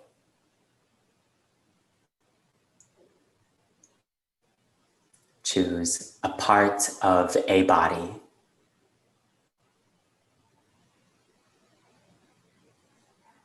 And finally, a non-human piece of a landscape.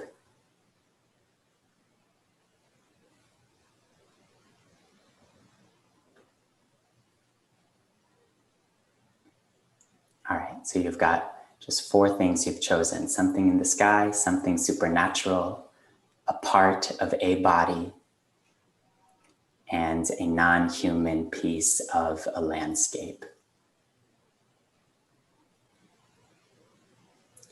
So that can be a sewer, a horizon, soil, city, building, barn,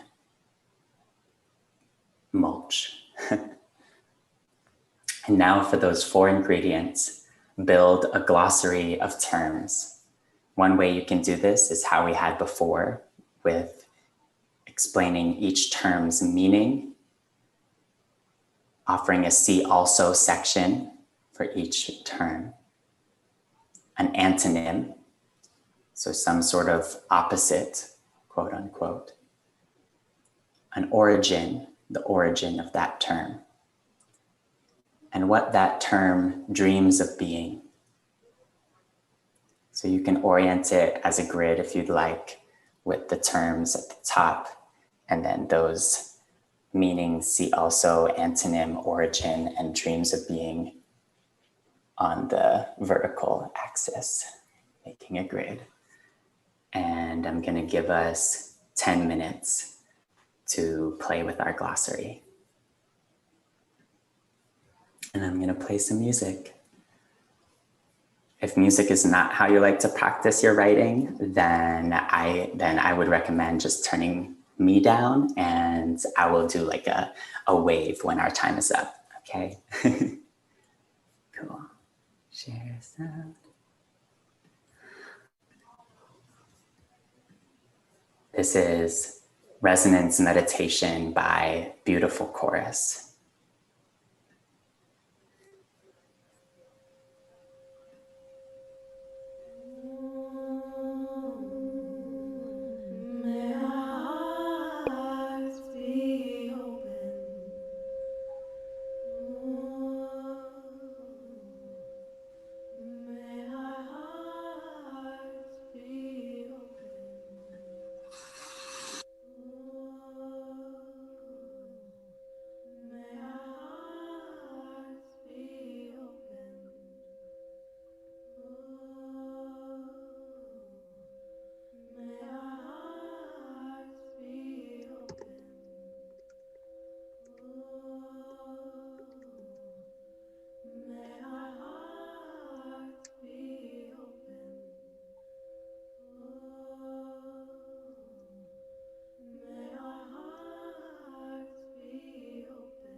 2 minutes left.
All right, so that's our first part of this triptych, exploring how we use language to play and build worlds through our words and our communication. In this next activity, we are exploring an idea, a concept, and knowledge and understanding that is passed down to me by Indigenous elders and other elders of color, which is this idea of kinship as critical resistance. So this is the idea that how we relate to the world around us, both people and our non-people relatives, plants, animals, the rocks, the rivers that inhabit this world with us. As we are in kinship with each other and in kinship with our world, we can actually a bit more effectively build community, build the futures we want, resist the oppressive systems and structures that we have inherited by virtue of being born in this timeline, in this mysterious universe. And so we are going to spend the next 10 minutes building out a kinship map. So you can do this in any way that works for you, like a mind web or a like literal map or something. I would just invite you to write down some questions to guide your mapping. When you hear kinship, what are the first relationships that come to mind? When you think of kinship, what are the first relationships that come to mind? Intraspecies, between other people. Interspecies, between people and other beings of life.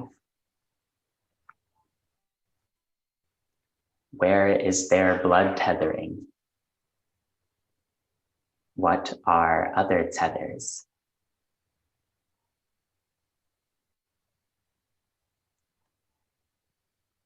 What are the networks we need to manifest the futures we deserve?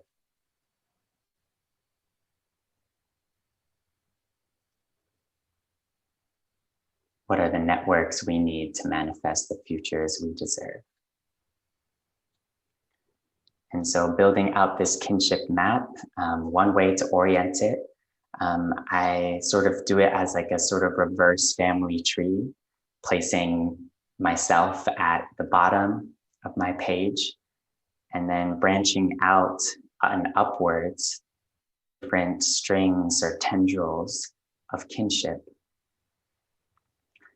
I am someone who descends from islands, so I feel kinship to lakes and rivers and beaches, bodies of water in general.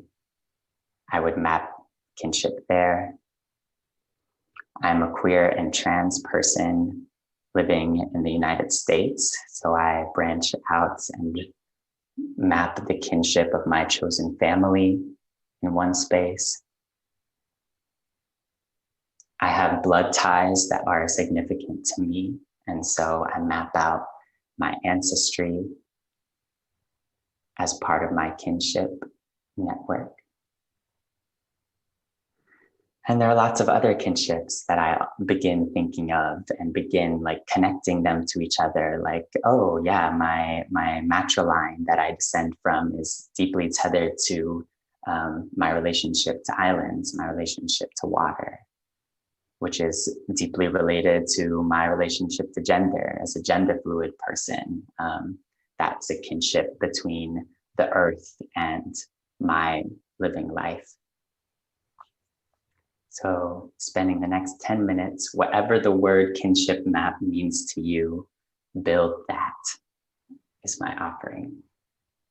So we'll do that until 3:36.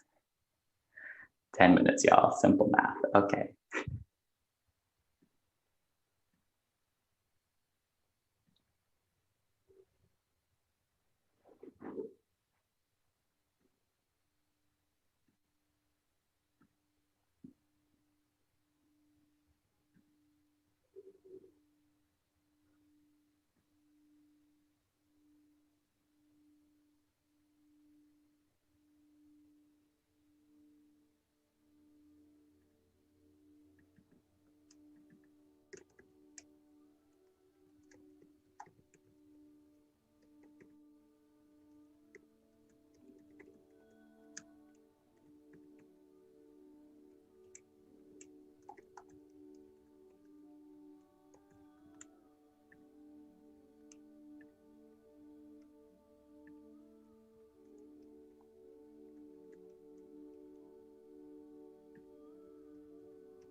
As you build this kinship map, I invite you to consider the tethers as I was describing it, or the links between the different kinships we have and hold, and understanding that, you know, even the idea of kinship, of being in relationship with another person, is not necessarily an easeful space for us to navigate through. So be easy with yourself as we navigate this. Kinship can be with oneself. I think I could map an entire kinship network of the sort of internal family system in my mind, of the different voices that I'm always like speaking with and meditating with. So just exploring what the different ways in which our kinship relates to one another. Invitation to that. 5 minutes.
All right, and let's find a stopping point for now, understanding that this, like all of our life, is a process.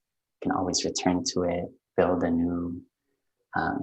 Possibilities are open.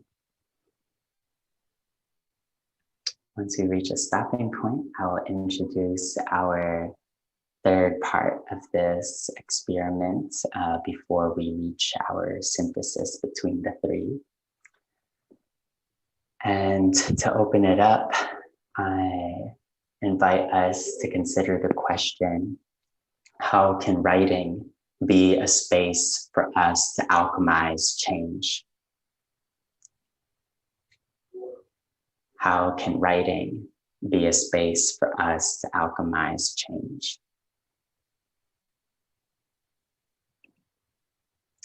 And Afrofuturists, indigenous futurists have been playing with science fiction, speculative and visionary fiction as genres in which this question, I think, really comes to play, where we can imagine into the future as a means of processing what that future can be like and how we arrive there, or what are the different ways in which we can arrive at a future that is different or changed or resonant against the one we are in, the present we are in right now. So to explore this question, I'm going to invite us to map 2 columns. In the first column, that is the world we inherit.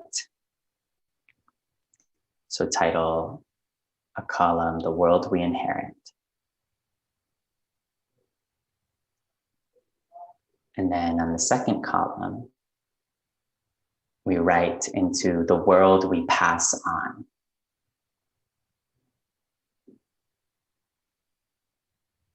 So we've got these 2 columns. You can connect the ideas to each other across the column delineation. You can also not. But yeah, just sort of brainstorming into what is the world we inherit. Perhaps looking at the parts of the world we inherit that we are dissatisfied with, that harm us or our communities. Looking at the spaces wherein we want to see change to happen in our inherited world.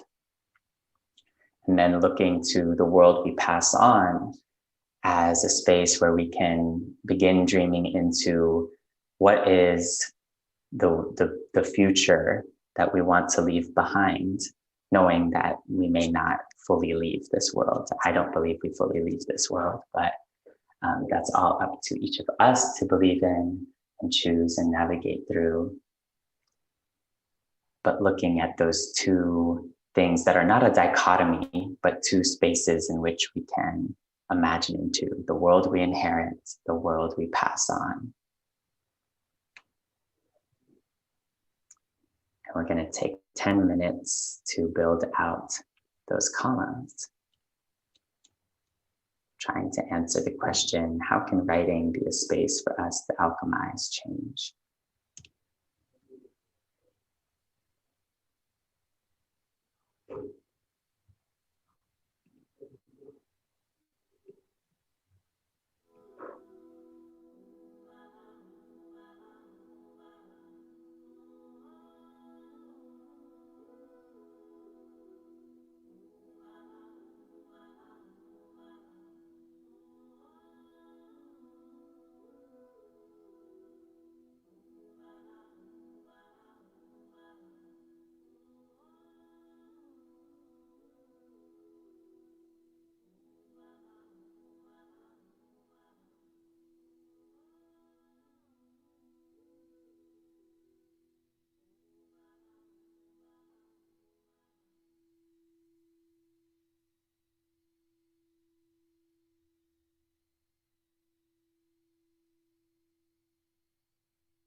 We're about halfway through our time, and I just wanted to offer again that this is a space where we can begin imagining into that in between time space. How are we getting from that world we inherit toward the world we pass on?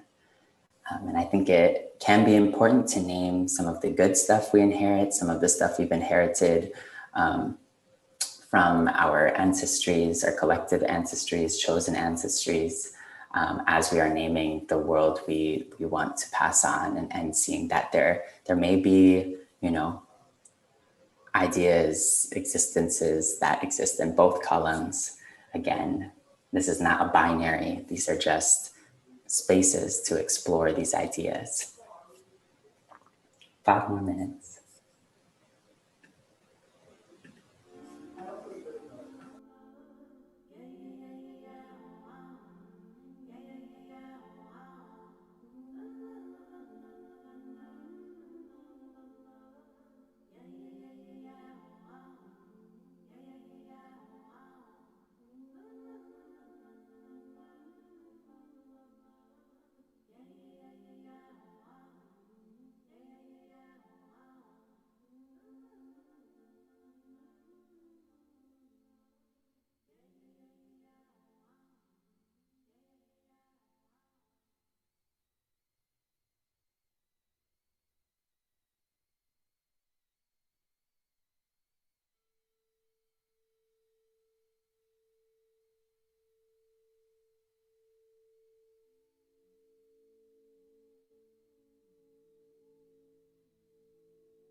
All right, and let's find our resting point for now in this prompt.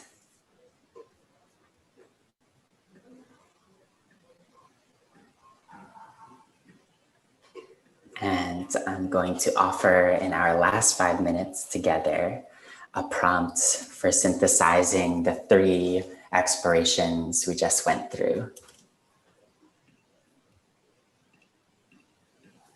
So the prompt is: write a scene that dawns in a world we inherit, And then by action, by collective, by magic, sunsets in a world we pass on include at least one of the kinships you mapped, and you can anonymize it to preserve folks' privacy if wanted, and include 2 of the glossary terms explored in our first prompt. So write a scene beginning in a world we inherit, and then by action, collective, and or magic, ends in a world that we pass on, including a kinship mapped and 2 glossary terms explored. And we'll use our last 5 minutes of time together to begin on that. And you can take this prompt and generally this whole little triptych and synthesis with you, however feels resonant. All right, last 5 minutes of tunes.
Alrighty.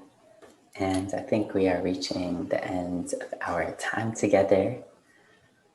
So I just want to give some moment for us to find some sort of resting point before we continue the Zoomathon. So find that for yourself.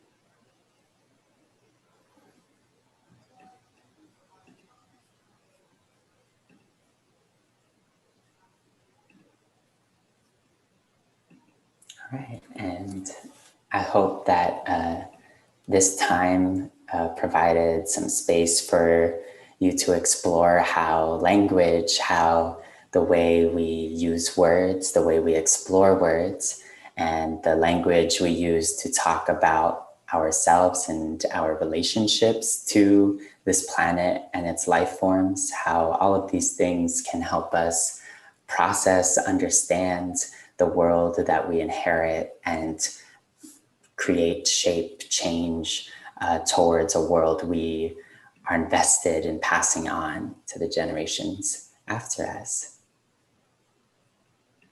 Thank you so much for journeying with me. Thank you, Micah. That was wonderful. As always, an inspiration, so soothing, so thoughtful. A lovely trip with a triptych, if you will. Hey, come on, wordplay. Baby. Get it. Creative writing. You better. Thank you so much. Thank you, thank you. Thank you, thank you, thank you, Micah. And I think, I think that might be it for you today, correct? If so, you can turn off your camera because John and I are going to say goodbye. Into the real world.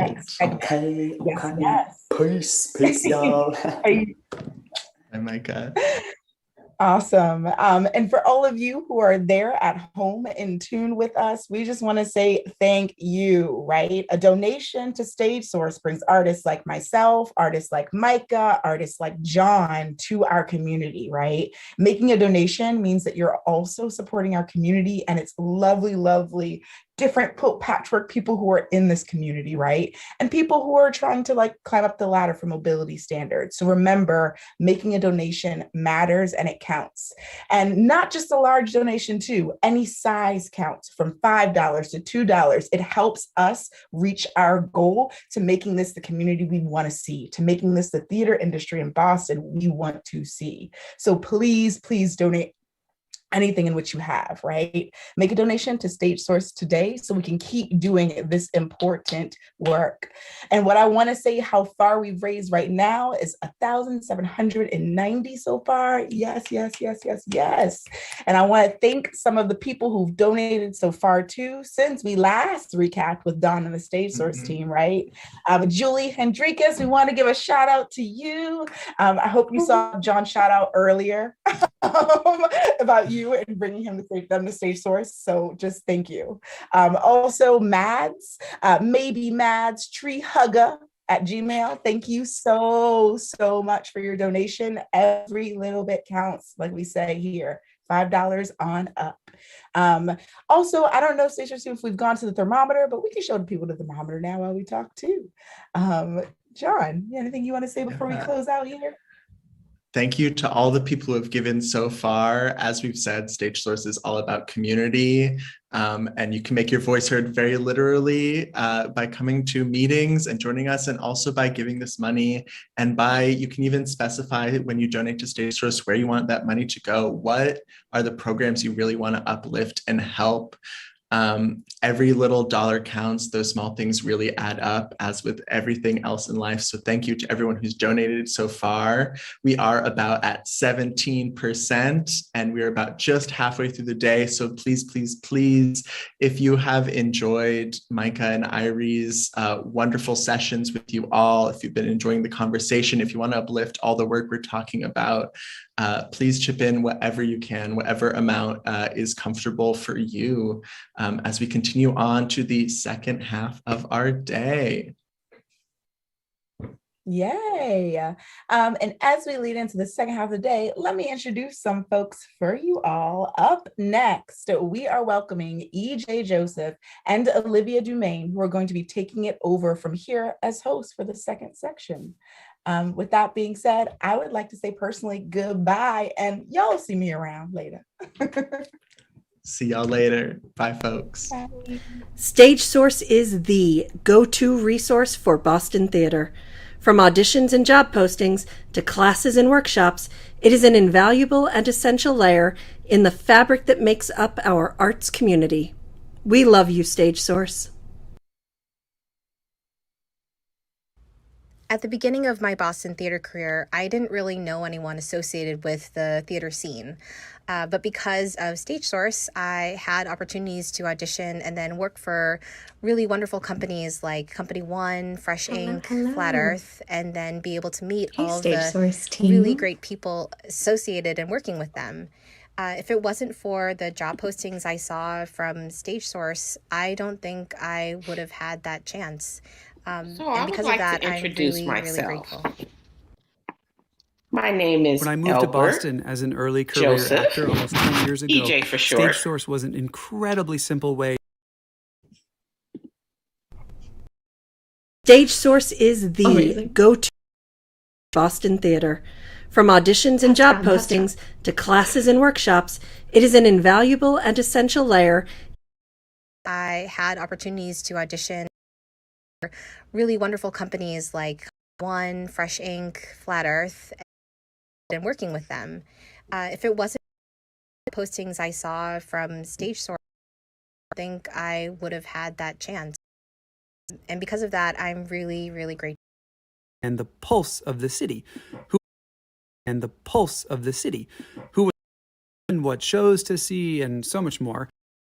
Area. It is a must-have for participate in the vibrant Boston theater. At the top of the list of resources for Posting